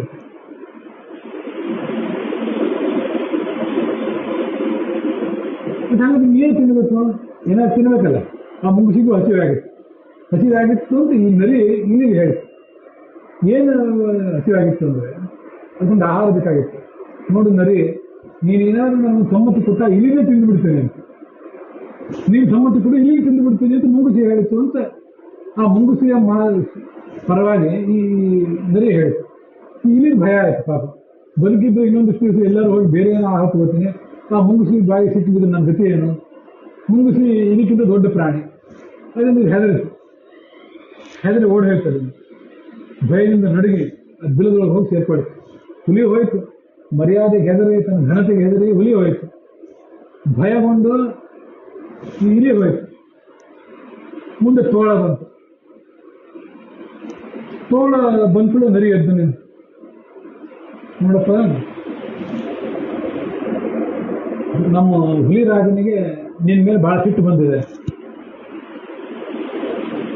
ನಿನಗೇನು ಅದರಿಂದ ಒಳ್ಳೇದಾಗಲಿಕ್ಕಿಲ್ಲ, ಸ್ವಲ್ಪ ವಿಚಾರ ಮಾಡು. ಹುಲಿ ತನ್ನ ಹೆಂಡತಿನ ಕರ್ಕೊಂಡು ಬರ್ಲಿಕ್ಕೆ ಹೋಗಿದೆ, ಅವರಿಬ್ರು ಬಂದರು ಅಂದ್ರೆ ನಿನ್ನ ಕೊಂದೇ ತಿಂದು ಬಿಡ್ತಾರೆ. ಇದೇನು ಮಾಡಿತು ತೋಳ, ಯಾಕೆ ಹುಲಿಗೆ ನನ್ನ ಮೇಲೆ ಸಿಟ್ಟು ಬಂದಿದೆ, ಹುಲಿಗಾಗಲಿ ಹುಲಿ ಹೆಂಡತಿಗಾಗಲಿ ನನ್ನ ಮೇಲೆ ಸಿಟ್ಟು ಯಾಕೆ ಅಂತ ವಿಚಾರನೂ ಮಾಡಲಿಲ್ಲ. ಯಾಕೆಂದ್ರೆ ಪ್ರಾಣ ಭಯ. ಹುಲಿ ಒಂದನ್ನು ಎದುರಿಸೋದೇ ಕಷ್ಟ. ಹುಲಿ ಜೊತೆಗೆ ಅಲ್ಲಿ ಹೆಂಡತಿಗೆ ಬಂದು ನಿನ್ನ ಗತಿ ಏನು ಅಂತ ಹೇಳ್ಕೊಂಡು ಆ ತೋಳ ಅಲ್ಲಿಂದ ಓಡೋಯ್ತು. ಇಲ್ಲಿ ಗಮನಿಸಿ, ದೊಡ್ಡದು, ಈ ನದಿಗಿಂತ ದೊಡ್ಡದಾದದ್ದು, ಬಹಳ ಬಲಿಷ್ಠವಾದದ್ದು ಹುಲಿ. ಅದನ್ನ ಮರ್ಯಾದೆಯ ಪ್ರಶ್ನೆ ಮಾಡಿ ಓಡಿಸಿ. ತುಂಬಾ ಚಿಕ್ಕದಾದದ್ದು ಇಲಿ, ಅದನ್ನ ಹೆದರಿಸಿ ಓಡಿಸಿ. ತೋಳ ಮತ್ತು ನರಿ ಎರಡು ಸಮಾನ. ಅದನ್ನ ಇನ್ನೊಬ್ರು ಭಯ ಹಾಕಿ ಓಡಿಸ್ತಾರೆ. ತನ್ನ ವಿರೋಧ ಅಂತ ಹೇಳಿಲ್ಲ, ನಾನು ನೀನು ಭಾರಿ ಆಪ್ತರ, ವಿಚಾರ ಮಾಡೋದು, ನಿನಗೆ ನಾನು ಬಹಳ ಆಪ್ತ ಆದ್ರಿಂದ ಇದನ್ನು ಹೇಳಿದ್ದೇನೆ. ಆ ಹುಲಿ ಹೆಂಡತಿ ಇಬ್ರು ಬಂದ ಗತಿ ಏನು ಅಂತ ಇನ್ನೊಬ್ಬರ ಹೆದರಿಕೆ ಹಾಕಿ ಈ ತೋಳವನ್ನು ಓಡಿಸಿಬಿಡ್ತು. ತೋಳ ಭಯ ನಿಲ್ಲೇ ಇಲ್ಲ, ಓಡೇ ಹೋಯ್ತು. ಈ ಹೊತ್ತಿಗೆ ಮುಂಗಿಸಿ ಬಂತು. ಸ್ನಾನ ಎಲ್ಲ ಮುಗಿಸಿ, ಪೂಜಾ ಎಲ್ಲ ಮುಗಿಸಿ, ಮನೆ ಮೇಲೆ ನಾಮ ಹಚ್ಕೊಂಡು, ಮನೆ ಮೇಲೆ ನಾಮ ಅಂತ ಇಲ್ಲ. ರಾಜಕಾರಣಿಗಳು ಆಡಳಿತಗಾರರು ಏನು ಮಾಡ್ತಾರೆ, ಸುಮ್ಮನೆ ಸ್ವಲ್ಪ ರಂಜನೆ ಇಲ್ಲ ಅಂತ ಹೇಳಬೇಕು. ಆವಾಗ ಆ ಮೂಸಿ ಬಂತು. ಇನ್ನೇನು ಊಟನೇ, ಎಲ್ಲರೂ ಕಾಯ್ತಿದ್ರು, ಊಟ ಏನು ಅಧಿಕಾರ, ನಾನು ಮಂತ್ರಿಗಿರಿ, ನಿನಗೆ ಮಂತ್ರಿಗಿರಿ, ನಾನು ನಿಮಗೆ ನನಗೊಂದು ಪಾಲು ಅಂತ ಎಲ್ಲರೂ ಬಡ್ದಾಡು ಅಂತ ಅದು ಬಂತು. ಅದು ಬಂದ ಕೂಡ ನರಿ ಎದ್ದು ನಿಂತು. ಮುಂಗುಸಿ ಹಿಂಗೆ ಬೆದರಿಸ್ತದೆ. ಯಾಕಂದ್ರೆ ಮುಂಗುಸಿ ನರಿ ಮುಂದೆ ಸಣ್ಣದು. ನನ್ನ ದ್ವಿಜಬಲ ಪರಾಕ್ರಮದಿಂದ ಹುಲಿ, ಇಲಿ, ತೋಳ ಎಲ್ಲಾರನ್ನೂ ಹೆದರಿಸಿ ಓಡಿಸಿದ್ದೇನೆ. ಎಲ್ಲಿದ್ದಾರೆ ನೋಡೋರೆಲ್ಲ, ಯಾಕಂದ್ರೆ ಹೆದರಿಗೆ ಓಡಿ ಹೋಗಿದ್ದಾರೆ. ನೀನೇನಾದ್ರೂ ಬಂದು ಜಿಂಕೆಯನ್ನು ತಿನ್ನೋದನ್ನು ಪ್ರಯತ್ನ ಪಟ್ಟರೆ ನಿನ್ನನ್ನು ಹೆದರಿಸಿ ಓಡಿಸೋದೇನು ದೊಡ್ಡದಲ್ಲ, ಒಂದೇ ಹಾಕಿ ಬಿಡ್ತೇನೆ. ಜಿಂಕೆ ಬೇಕು ಅಂತಿದ್ದರೆ ನನ್ನ ಜೊತೆ ಹೋರಾಡ, ಯುದ್ಧ ಮಾಡಿ, ಆಮೇಲೆ ಬೇಕಾದ್ರೆ ಜಿಂಕೆ ಅಂತೇನು. ಪಾಪ ಮುಂಗುಸಿ ಏನು ಮಾಡಬೇಕು? ಹಾವಿನ ವಿರುದ್ಧ ಹೋರಾಡಿದ್ದು, ನರಿ ವಿರುದ್ಧ ಅದೇ ಹೋರಾಡಬೇಕು. ಆವಾಗ ಹುಲಿ, ತೋಳ, ಇಲಿ ಇವರೆಲ್ಲರ ಜೊತೆನೂ ಈ ನರಿ ಹೋರಾಟ ಮಾಡಿದೆ ಅಂದರೆ ಭಾರಿ ಬಲಿಷ್ಠವೇ ಆಗಿದ್ದಿರ್ಬೇಕು. ದಯವಿಟ್ಟು ನನ್ನನ್ನು ಯುದ್ಧಕ್ಕೆ ಕರಿಬೇಡ, ನಾನು ಎಲ್ಲರೂ ಬೇರೆ ಕಡೆ ಹೋಗ್ತೀನಿ, ನನ್ನ ಆಹಾರ ನೋಡ್ಕೋತೇನೆ ಅಂತ ಅದಾದರೂ ಬಿಟ್ಟು ಹೋಗ್ಬಿಡುತ್ತೆ.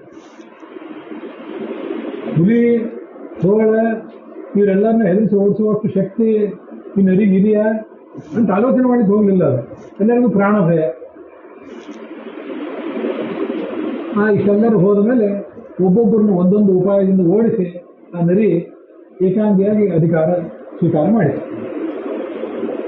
ಅಧಿಕಾರ ಸ್ವೀಕಾರ ಮಾಡುವ ತನಕ ಎಲ್ಲರೂ ಇರಬೇಕು. ಅಧಿಕಾರ ಸ್ವೀಕಾರ ಮಾಡಿದ ಮೇಲೆ ಒಬ್ಬೊಬ್ಬರನ್ನು ಒಂದೊಂದು ಉಪಾಯದಿಂದ ಹೊಡೆದು ಓಡಿಸಬೇಕು. ಯಾರ್ಯಾರನ್ನ ಎಲ್ಲೆಲ್ಲಿ ಇಡಬೇಕು ಅಲ್ಲೆಲ್ಲಿ ಇಟ್ಟು ಬಿಡಬೇಕು. ಇದು ನೀತಿ. ರಾಜರು ಕೂಡ ಇದೇ ಥರ ನೀತಿ ಅನುಸರಣೆ ಮಾಡಿದರೆ ಗೆಲ್ಲುತ್ತಾರೆ. ದುರ್ಬಲರಿಗೆ ಭಯ ಹುಟ್ಟಿಸ್ಬೇಕು. ತನಕ್ಕಿಂತ ಹೆಚ್ಚು ಪರಾಕ್ರಮಿಗಳಾಗಿರ್ತಾರೆ, ಅವ್ರು ಕೈ ಮುಗಿಬೇಕು. ನಿಮ್ಮಿಂದ ನಾವು ಬದುಕಿರೋದು, ದಯವಿಟ್ಟು ನಮ್ಮ ಕಡೆನೂ ಒಂದು ಗಮನ ಇರಲಿ, ಮರಿಬೇಡಿ ನಮ್ಮನ್ನ ಅಂತಂತಿರ್ಬೇಕು ಅವ್ರಿಗೆ. ನಿನ್ನ ದುರಾಸೆ ಇದ್ದವ್ರು ಯಾರು ಇರ್ತಾರಲ್ಲ, ಅವ್ರಿಗೊಂದು ದುಡ್ಡು ಕೊಟ್ಟು ಅವ್ರನ್ನ ಓಡಿಸ್ಬಿಡೋದು. ಅವ್ರು ಮತ್ತೆ ಈ ಕಡೆ ಬರೋದು, ನಿಮ್ಮ ಹಾದಿಗೆ ಅವ್ರು ಅಡ್ಡ ಬರೋದು.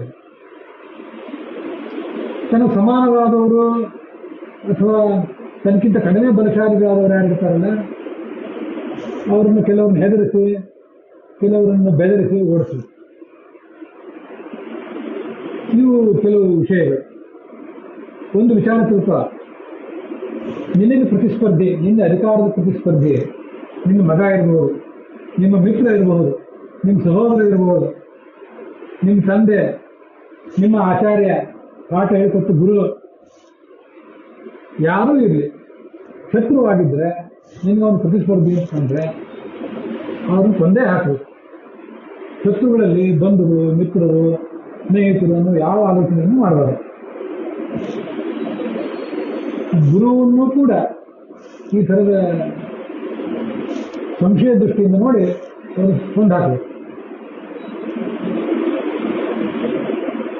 ವಿಷ ಪ್ರಯೋಗ ಮಾಡ್ರಿ, ಹಣ ಕೊಡ್ರಿ, ಏನಾದರೂ ಮಾಡ್ರಿ, ಅಂತೂ ಶತ್ರುಗಳನ್ನು ಮಾಡಿಸ್ಬೇಕು. ಗುರು ಅವನು ಗರ್ವಿಷ್ಠನಾಗಿದ್ದರೆ, ದುಷ್ಟ ಪ್ರವೃತ್ತಿಯವನಾಗಿದ್ದರೆ ಆ ಗುರುವನ್ನು ಹೊಡೆದಾಕಬೇಕು.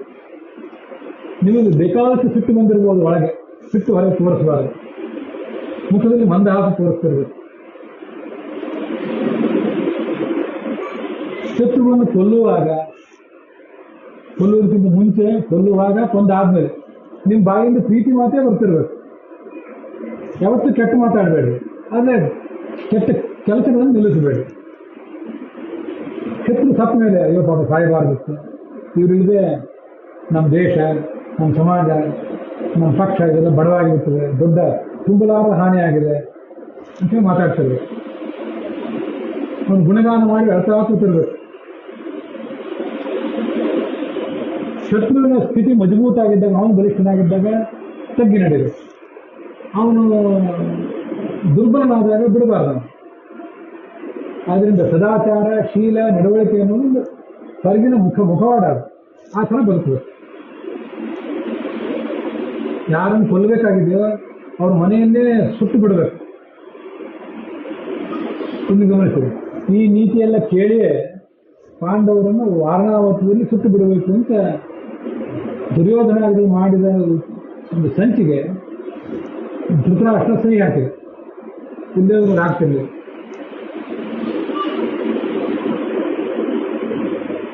ಯಾರಾದ್ರೂ ಒಬ್ಬರ ಬಗ್ಗೆ ಸಂಶಯ ಬಂದರೆ ಬಹಳ ಎಚ್ಚರಿಕೆಯಿಂದ ಅವ್ರನ್ನ ಗಮನಿಸ್ತಾ ಇರಬೇಕು. ವಿಶ್ವಾಸಕ್ಕೆ ಯೋಗ್ಯರಾಗದೇ ಇರುವಂತಹ ಬೇರೆ ಬೇರೆ ಜನಗಳನ್ನ ನಂಬಲೇಬಾರದು. ವಿಶ್ವಾಸಕ್ಕೆ ಯೋಗ್ಯರಾಗಿದ್ದಾರೆ ನಮ್ಮವರು ಅಂತಂದ್ರೆ ಬೇರೆ ಪಕ್ಷದವ್ರನ್ನಂತೂ ನಂಬಬಾರದು. ನಮ್ಮ ಪಕ್ಷದವ್ರನ್ನೂ ಕೂಡ ಬಹಳ ಸೂಕ್ಷ್ಮವಾಗಿ ವಿಚಾರ ಮಾಡ್ತೇವೆ. ಯಾಕೆಂದ್ರೆ ವಿಪಕ್ಷದವ್ರಿಗಿಂತ ನಮ್ಮ ಪಕ್ಷದವರಿಗೆ ನಮಗೆ ಹೆಚ್ಚು ಆನ್ಸರಾಗಿರ್ತಾರೆ. ಯಾವತ್ತು ಎಲ್ಲ ಕಡೆ ಉದ್ಯಾನವನ, ವಿಹಾರ ಎಲ್ಲ ಕಡೆನೂ ಕೂಡ ಗೂಢಚಾರವನ್ನು ಇಟ್ಟಿರಬೇಕು. ಆ ಗೂಢಚಾರನು ಮಂತ್ರಿಗಳ ಮೇಲೆ ಒಬ್ಬ ಗೂಢಚಾರ, ಗೂಢಚಾರನ ಮೇಲೆ ಮತ್ತೊಬ್ಬ ಗೂಢಚಾರ. ಇದನ್ನು ಚಾಣಕ್ಯನು ಹೇಳ್ತಾನೆ. ಹೀಗೆ ನೋಡ್ತಿರ್ಬೇಕು. ಮಾತಿನಲ್ಲಿ ಬಹಳ ನಮ್ರತೆ ಇರಬೇಕು. ವರ್ತನೆ ಮಾತ್ರ ಕತ್ತಿ ಅಲುವಿನಂತೆ ತೀಕ್ಷ್ಣವಾಗಿರಬೇಕು.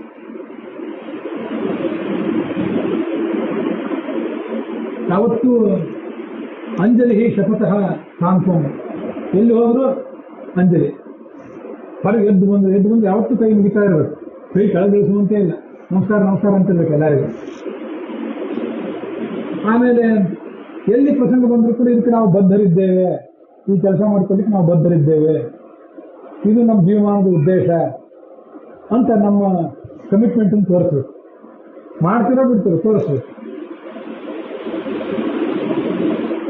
ಆಮೇಲೆ ಯಾರಿಗಾದ್ರೂ ಪ್ರೀತಿ ಮಾತನ್ನು ಹೇಳೋ ಪ್ರಸಂಗ ಬಂದಾಗ ಪ್ರೀತಿ ಮಾತು ಹೇಳಬೇಕು. ತಲೆ ತಗ್ಗಿಸಿ ನಮಸ್ಕಾರ ಮಾಡೋ ಪ್ರಸಂಗ ಬಂದರೆ ಅದಕ್ಕೂ ಹಿಂಜರಿಬಾರ್ದು, ಮಾಡಬೇಕು. ಎಲ್ಲ ವ್ಯವಹಾರನೂ ಮಾಡ್ತಿರ್ಬೇಕು. ಹೇಗೆ ಅಂದರೆ ದೊಡ್ಡ ವೃಕ್ಷದಂತೆ ಇರಬೇಕು. ದೊಡ್ಡ ವೃಕ್ಷ ಹೇಗೆ ಅಂದರೆ ಪುಷ್ಪಭರಿತವಾದ ವೃಕ್ಷ. ಉದಾಹರಣೆ ಹೇಳಿದ್ರೆ ಮಾವಿನ ವೃಕ್ಷದಂತೆ ಬೇಕಾದಷ್ಟು ಹೂ ಬಿಟ್ಟಿದೆ. ಜನವರಿ ಫೆಬ್ರವರಿ ತಿಂಗಳಂತೂ ಬೇಕಾದಷ್ಟು ಹೂ ಬಿಟ್ಟು ಅದು ನೋಡಿ ಮಾಲೀಕರಿಗೆ ಆನಂದ, ಬೇಕಾದಷ್ಟು ಹೂ ಬಿಟ್ಟಿದೆ ಇವತ್ತು, ಈ ಸರಿ ಒಳ್ಳೆ ಕಾಯಿ ಆಗಿ ಹಣ್ಣಾಗ್ತದೆ. ಆದರೆ ಅದು ಮಾವಿನ ಮರದ ಸ್ವಭಾವ. ನೀರು ಹೇಗಿರ್ಬೇಕಂದ್ರೆ ಬರೀ ಹೂ ಬಿಡಬೇಕು, ಕಾಯಿ ಆಗಬಾರ್ದು, ಹಣ್ಣಂತೂ ಆಗಲೇಬಾರ್ದು. ನಿಮ್ಮ ನೋಡಿ ನಿಮ್ಮಲ್ಲಿ ಹೂವಿದೆ ಅಂತ ತಿಳ್ಕೊಂಡು ಜನ ಬರ್ತಿರ್ಬೇಕು, ಬೇಕಾದ ಕಾಯಿ ಆಗ್ತದೆ ಹಣ್ಣಾಗ್ತದೆ ಅಂತ. ಆದರೆ ನೀವು ಮಾತ್ರ ಎಂದು ಕಾಯಿ ಆಗಬಾರ್ದು, ಹಣ್ಣು ಆಗಬಾರ್ದು.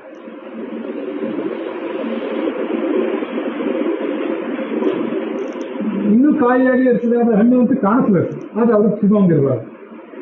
ಇನ್ನೊಬ್ಬರಿಗೆ ಆ ಫಲದ ಆಸ್ವಾದನೆ, ನಾವೇನು ಯೋಜನೆಗಳನ್ನು ತೋರಿಸ್ತಿರ್ತೀವಿ, ಏನು ಸ್ಕೀಮ್ ಹಾಕಿರ್ತೀವಿ, ಏನು ಕೊಡುಗೆಗಳಿರ್ತವೆ, ಅದ್ರ ಫಲ ಅವ್ರಿಗೆ ಮುಟ್ಟಬಾರದು, ಕೊಡುಗೆಗಳನ್ನು ಮಾತ್ರ ನಿಲ್ಲಿಸಬಾರದು. ಇದು ಯಾವತ್ತೂ ಇರಬೇಕಾಗುತ್ತೆ. ಮತ್ತೆ ಜೀರಿಯೇತೆ ಕರಿಹಿಸುತ್ತೆ. ಇನ್ನು ಒಂದು ವೇಳೆ ಫಲ ಕೊಟ್ಟರೂ ಕೂಡ ನೀವು ಅವ್ರಿಗೆ ಫಲ ಮುಗಿಸಿದ್ರೆ ಅದರಿಂದ ಅವ್ರಿಗೆ ಲಾಭ ಆಗಿರಬಾರ್ದು. ಅವ್ರ ಲಾಭ ಆಗಿ ಅವ್ರಿಗೆ ಲಾಭ ಆಗಿ ಅವ್ರು ನಾಳೆ ಕೊಬ್ಬುತ್ತಾರೆ, ನಿಮ್ಮನ್ನೇ ಪ್ರತಿಭಟಿಸ್ತಾರೆ, ನಿಮ್ಮ ವಿರುದ್ಧ ಹೇಳ್ತಾರೆ. ಆದ್ದರಿಂದ ಯಾರಿಗೂ ಏನು ಕೊಡಲೇಬೇಡಿ, ಕೊಡುವಂತೆ ತೋರಿಸ್ರಿ. ಕೊಟ್ಟರು ಕೂಡ ಅದರಿಂದ ಅವ್ರಿಗೆ ಉಪಯೋಗ ಆಗದೆ ಇರುವಂತೆ ನೋಡ್ರಿ, ಕೇವಲ ಓಲೈಸಿರಿ. ಧರ್ಮ, ಅರ್ಥ, ಕಾಮ ಇದರಲ್ಲಿ ಯಾವುದು ಒಳ್ಳೆಯದು ಅದನ್ನು ಮಾತ್ರ ಸ್ವೀಕಾರ ಮಾಡಬೇಕು. ಯಾವತ್ತೂ ಸಮಾಲೋಚನೆ ಮೀಟಿಂಗ್ ಮಾಡ್ತಿರ್ಬೇಕು. ಕಷ್ಟಪಟ್ಟು ತಯಾರಿರಬೇಕು, ರಿಸ್ಕ್ ತೊಗೊಳ್ಳೋಕೆ ತಯಾರಿರಬೇಕು. ರಿಸ್ಕ್ ತಗೊಂಡು ಯಾವಾಗ ಹೇಗೆ ಯಾರನ್ನು ಎದುರಿಸಬೇಕು ಆ ಥರ ಎದುರಿಸಬೇಕು. ಎಷ್ಟೇ ದೊಡ್ಡ ಸಮಸ್ಯೆ ಬಂದರೂ ಕೂಡ ಹೆದರಬಾರದು, ಒಂದು ಪರಿಣಾಮವನ್ನು ಎದುರಿಸಲಿಕ್ಕೆ ತಯಾರಿರಬೇಕು. ದಕ್ಷರು ಏನು ಮಾಡ್ತಾರೆ, ಒಂದು ಗಾಳಕ್ಕೆ ಹುಳ ಕಟ್ಟಿ ಅದನ್ನು ನೀರಿನೊಳಗೆ ಬಿಟ್ಟು ಮೀನುಗಳನ್ನು ಆಕರ್ಷಿಸಿ ಆ ಮೀನುಗಳನ್ನು ಬುಟ್ಟಿಗೆ ಹಾಕೋತಾರೆ. ಅದರಂತೆ ಸಮಯ ನೋಡಿ ಶತ್ರುವಿಗೆ ಆಸೆ ತೋರಿಸಿ ಅವನ ಸಮೀಪಕ್ಕೆ ಕೇಳ್ಕೋಬೇಕು. ಏನು ಮಾಡಬಹುದು, ಶತ್ರುಗಳಿರುವ ಸ್ಥಳದಲ್ಲಿ ಸಾಂಕ್ರಾಮಿಕ ರೋಗ ಹರಡುವಂತೆ ಮಾಡಬೇಕು. ಏನಾದ್ರು ನೋಡಿ ಅಧಿಕಾರ ಸ್ವೀಕಾರ ಮಾಡಿ, ಅಲ್ಲೆಲ್ಲ ಏನಾದ್ರು ಗಲಭೆ ಹುಟ್ಟಿಸ್ರಿ, ಅರಾಜಕತೆ ಹುಟ್ಟಿಸ್ರಿ, ಯಾರನ್ನಾದ್ರೂ ಕೊಲ್ರಿ. ಆ ಮೂಲಕ ನಿಮ್ಮ ವಿರೋಧಿಗೆ ಬಲ ಕಡಿಮೆ ಆಗುವಂತೆ ಮಾಡಿ ನಿಮ್ಮ ಬೇಳೆ ಬೇಯಿಸ್ಕೊಡ್ರಿ.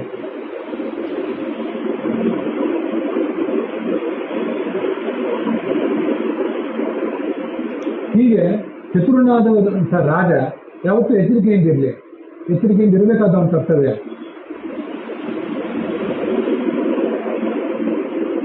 ಅಗ್ನಿದು ಇದಕ್ಕೆಲ್ಲ ಬೇಕಾದಷ್ಟು ಉದಾಹರಣೆಗಳು ಹೇಳಿದೆ. ಆಶಾಂ ಕಾಲವತಿಯನ್ನು ಕುರಿಯ, ಏನೋ ಒಂದು ಆಶೆ ಹುಟ್ಟಿಸ್ಬೇಕು ಜನರಿಗೆ. ಅದು ಕೊಡೋ ಪ್ರಸಂಗ ಬಂದಾಗ ತಡೀರಿ, ಇನ್ನೂ ಕಾಲ ಪಕ್ವಾಗಿಲ್ಲ, ಸ್ವಲ್ಪ ಏನೋ ತೊಂದರೆ ಆಗಿದೆ, ಏನೋ ವಿಘ್ನ ಬಂದಿದೆ, ಆಮೇಲೆ ಕೊಡ್ತೀವಿ ತಡೀರಿ. ನಾವೇನು ಕೊಡ್ಲಿಕ್ಕೆ ನಮ್ದೇನು ನಿರ್ಬಂಧ ಇಲ್ಲ, ನಾವು ಅದಕ್ಕೆ ಬದ್ಧ ಇದ್ದೇವೆ, ಕೊಡ್ತೀವಿ ಅನ್ಬೇಕು. ಏನಾದರೂ ವಿಘ್ನ ಬಂದು ಅದನ್ನು ಕೊಡುವುದನ್ನು ಮುಂದೆ ಹಾಕಬೇಕು. ಅವಾಗ ಹೇಳಿದ್ದು ಆ ಜನರಿಗೆ ಕನ್ವಿನ್ಸ್ ಆಗುವಂತ ಇರಬೇಕು. ಒಳ್ಳೆ ಮಾತುಗಾರಿಕೆ. ಹೇಗೆ ಕೊಡ್ತಾರೆ, ಒಂದು ದಿವಸ ಕೊಡ್ತಾರೆ ಇವರು, ಪಾಪ ಏನೋ ತೊಂದರೆ ಆಗಿದೆ ಅಂತಲೇ ಹೇಳ್ತಾ ಇರ್ಬೇಕು. ಇಷ್ಟನ್ನೆಲ್ಲ ಹೇಳಿದ್ದೇನೆ.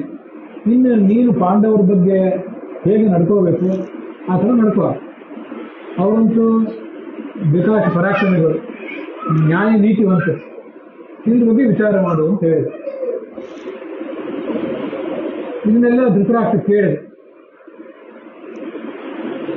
ಇದಾದ ಮೇಲೆ ಆ ಮಂತ್ರಿ ಹೊರಟೋದ, ಕಣಿಕಾಂತಿಯಿಂದ ಹೊರಟೋದ.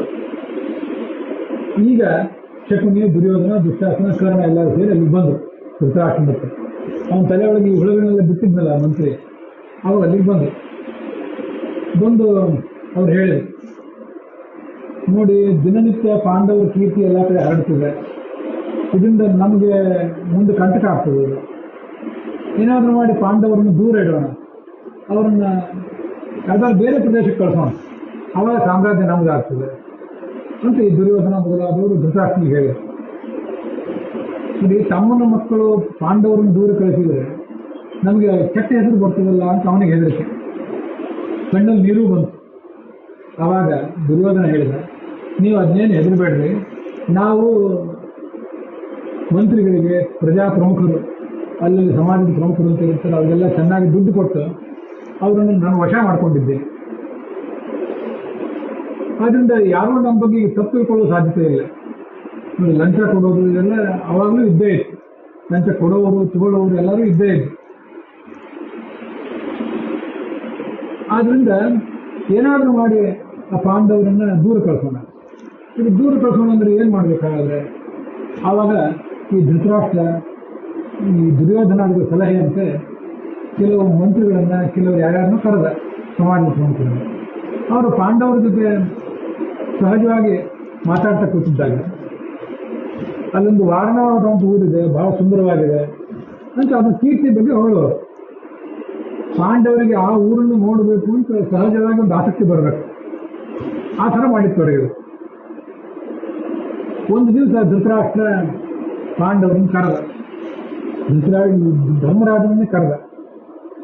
ವಾರಣಾವತ ಅಂತ ತುಂಬಾ ಸುಂದರವಾದ ಊರು ಅಂತ ನಾನು ಕೇಳಿದ್ದೇನೆ, ನಾನು ಏನು ಅಲ್ಲಿ ಹೋಗಿಲ್ಲ, ನೀವಾದರೂ ಹೋಗಿ ಬಂದ್ರಿ, ನೋಡಿ ಬರ್ರಿ ಆ ಊರು ಅಂತ ಅವ್ರನ್ನ ಕಳಿಸಿದೆ. ಆವಾಗ ಧೃತರಾಷ್ಟ್ರ ಏನು ಆಲೋಚನೆ ಮಾಡಿದ್ದಾನೆ ಅನ್ನೋದು ಧರ್ಮರಾಜನಿಗೆ ಗೊತ್ತಾಯ್ತು. ನಾವೆಲ್ಲ ತಿಳ್ಕೊಂಡಿರುವಂತೆ ಧರ್ಮರಾಜ ಬಹಳ ಮುಗ್ಧ, ದಡ್ಡ ಅಂತ ಕಾಣಿಸ್ತದೆ. ಹಾಗಲ್ಲ, ಎಲ್ಲ ಗೊತ್ತಾಗ್ತಿತ್ತು. ಅಂದರೆ ಕರುಣೆ ಬಹಳ, ಮೃದುವಾದ ಸ್ವಭಾವ ಅಷ್ಟೆ. ಧೃತರಾಷ್ಟ್ರನ ದುರಾಲೋಚನೆ, ಧೃತರಾಷ್ಟ್ರನ ದೂರ ಇಡಲಿಕ್ಕೆ ಪ್ರಯತ್ನ ಪಟ್ಟಿದ್ದಾನೆ. ತನ್ನ ಮಕ್ಕಳ ಶ್ರೇಯಸ್ಸಿಗಾಗಿ, ಅವರ ಅಧಿಕಾರಕ್ಕಾಗಿ ನಾನೊಂದು ದೂರ ಇಡ್ತಿದ್ದಾನೆ ಅಂತ ಅವನಿಗೆ ಗೊತ್ತಾಯ್ತು. ಆದರೂ ಮತ್ತೆ ಅವನು ಹೇಳ್ತಿದ್ದಾನೆ ಅಂದಮೇಲೆ ಅದು ನಿಮಗೆ ದೊಡ್ಡಪ್ಪ ಹೇಳಿದ್ದನ್ನ ತಡೆಗಟ್ಟಲಿಕ್ಕಾಗಲಿಲ್ಲ. ಈ ದುರ್ಯೋಧನಾದಿಗಳು ವಾರಣಾವತಕ್ಕೆ ನಾವು ಪಾಂಡವರನ್ನು ಕಳಿಸಿ ಅವ್ರನ್ನ ಸುಟ್ಟಾಕಿ ಬಿಡೋರಿದ್ದೀವಿ ಅಂತ ಏನು ಹೇಳಿದ್ದಿಲ್ಲ, ನಮ್ಮ ತಂದೆಗೆ ಹೇಳಿದ್ದಿಲ್ಲ. ದೂರ ಕಳಿಸೋಣ ಅಂತ ಅಷ್ಟೇ ಹೇಳಿದ್ರು. ಇವರು ಕೂಡ ದೂರ ಎಲ್ಲಿ ಬಿಡ್ರಿ, ಇವರಿಬ್ಬರು ನಡುವಿನ ಕಲಹ ತಪ್ಪುತ್ತದೆ, ನನ್ನ ಮಕ್ಕಳಿಗೆ ಸಾಮ್ರಾಜ್ಯ ಸ್ಥಿರ ಆಗ್ತದೆ ಅಂತ ಇನ್ನೊಂದು ಆಲೋಚನೆ ಆಗಿತ್ತು. ಅಂತೂ ಅವರು ಹೊರಟ್ರಿ ಅಂತ.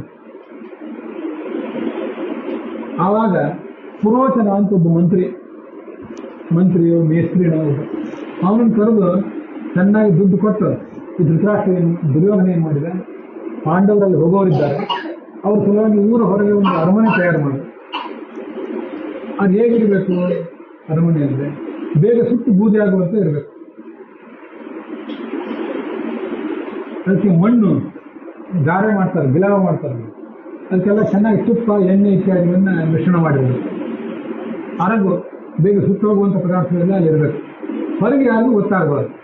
ರಾಜರ ವೈಭವಕ್ಕಂತೆ ಅಲ್ಲಿ ಸುಸಜ್ಜಿತವಾಗಿರಬೇಕು.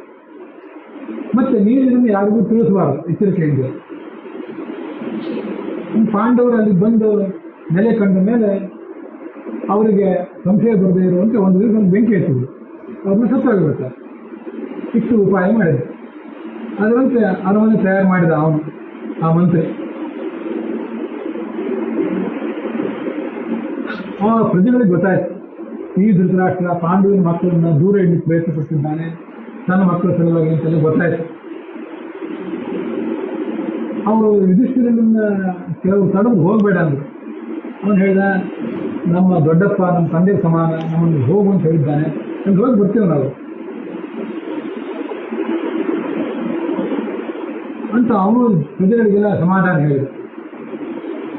ಇಷ್ಟಾದ ಮೇಲೆ ಅಲ್ಲಿಗೆ ವಿದುರ ಬಂದ. ವಿದುರ ಎಷ್ಟು ಬುದ್ಧಿವಂತ ಅನ್ನೋದು ಸ್ವಲ್ಪ ಆಲೋಚನೆ ಮಾಡಬೇಕು. ಒಬ್ಬ ಸಾಮಾನ್ಯ, ಅವನೊಬ್ಬ ಮಂತ್ರಿ. ಈ ಧೃತರಾಷ್ಟ್ರನಿಗೆ ಅವನೊಬ್ಬ ಮಂತ್ರಿ ಮಾತ್ರ. ಆದರೆ ದುರ್ಯೋಧನ ದುಶ್ಯಾಸನರಿಗೆ ಅವನ ಬಗ್ಗೆ ಗೌರವ ಇರಲಿಲ್ಲ. ಶಕುನಿಯ ಬಗ್ಗೆ ಭಾರಿ ಗೌರವ. ಶಕುನಿಯೇ ಮಹಾಕುತಂತ್ರಿ. ಶಕುನಿಯ ಕುತಂತ್ರವನ್ನು ಮೀರಿಸಿ ಇವನು ತಂತ್ರ ಮಾಡಿದ. ಅವನದೇ ಆದ ಗೂಢಚಾರ ವ್ಯವಸ್ಥೆ ಇತ್ತು. ವಿದುರನ ಬಳಿ ಅವನದೇ ಆದ ಗೂಢಚಾರ ವ್ಯವಸ್ಥೆ ಇತ್ತು. ಆ ಗೂಢಚಾರ ವ್ಯವಸ್ಥೆ ಇದ್ದವನು ಒಂದೆಲ್ಲ ಅದಕ್ಕೆ ಬೇಕಾದ ಉಪಾಯ ಮಾಡಿದ್ದ. ಪಾಂಡವರು ಆ ವಾರಣಾವತಕ್ಕೆ ಹೋಗಿ ಅರ್ಜುನ ಅರಮನೆಯಿಂದ ಇದ್ದ ಮೇಲೆ ಆ ಅರ್ಜುನ ಅರಮನೆಯ ಕೆಳ ಭಾಗದಲ್ಲಿ ದೂರದ ಒಂದು ಕಾಡಿನ ತನಕ ಒಂದು ಸುರಂಗ ಮಾರ್ಗ ತಯಾರು ಮಾಡಬೇಕು ಅಂತ ವಿಚಾರ ಮಾಡಿದ್ರೆ ಅವನ ಗೂಢಚಾರ ಶಕ್ತಿಯ ತಂತ್ರ, ಅವನ ಬುದ್ಧಿವಂತ ಎತ್ತಿದ್ದಿರಬೇಕು. ಅವನು ಈ ಅಲ್ಲಿಂದ ಹೋಗುವಾಗ ಧೃತರಾಷ್ಟ್ರ ಅವರೆಲ್ಲ ಇಂದ್ರಲ್ಲೇ ಕಳಿಸ್ಲಿಕ್ಕೂ ಬಂದಿದ್ದ ವಿದುರ. ಕಳಿಸುವಾಗ ಗೂಢವಾದ ಕೆಲವು ಮಾತುಗಳನ್ನು ಹೇಳಿದ. ನೋಡು, ತಾವು ಯಾವುದರಿಂದ ಬರುವುದು, ಬರೇ ಲೋಹದ ಖಡ್ಗ ಬಾಣ ಅದರಿಂದೇ ಬರ್ತದೆ ಅಂತ ತಿಳ್ಕೋಬೇಡ. ಮತ್ತೆ ಯಾವ ಥರದ್ದು ಸಾವು ಬರ್ಬೋದು, ಅದ್ರ ಬಗ್ಗೆ ಆಲೋಚನೆ ಮಾಡು. ಅದು ನೀವು ಮಾತು ಹೇಳಿದ್ದು ಈ ಧೃತರಾಷ್ಟ್ರನಿಗೆ ಇತ್ಯಾದಿಗಳು ತಿಳಿದಿರಬಾರ್ದು. ಏನೋ ಸ್ವಲ್ಪ ಒಳ್ಳೆಯ ಕ್ಷೇಮದ ಮಾತುಗಳನ್ನು ಉಪದೇಶದ ಮಾತು ಹೇಳ್ತಿದ್ದಾನೆ ಅಂತ ತಿಳಿದಿರಬೇಕು. ಆದರೆ ಧರ್ಮರಾಜನಿಗೆ ತಿಳಿಬೇಕು. ಆ ಥರದ ಮಾತುಗಳನ್ನು ಆಡಿ ಮಹಾಭಾರತದಲ್ಲಿ ಬಂದಿರುವಂತಹ ಮಾತುಗಳು, ಆ ಮಾತುಗಳಿಗೆ ಅನೇಕ ಥರದ ವ್ಯಾಖ್ಯಾನ ಮಾಡ್ತಾರೆ. ಇದು ವಿಚಿತ್ರವಾದ ಮಾತುಗಳನ್ನು ಹೇಳ್ತಾರೆ. ನೋಡು, ಅಗ್ನಿ ಇಡೀ ಅರಣ್ಯವನ್ನು ಬೇಕಾದ ಸುತ್ತ ಹಾಕ್ತದೆ.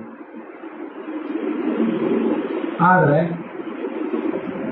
ಆ ಕೆಳಗೆ ಹುತ್ತದೊಳಗೆ ಸಂಚಾರ ಮಾಡುವಂಥ ಸರ್ಪವನ್ನು ಸುಡುತ್ತದಾದ್ರು.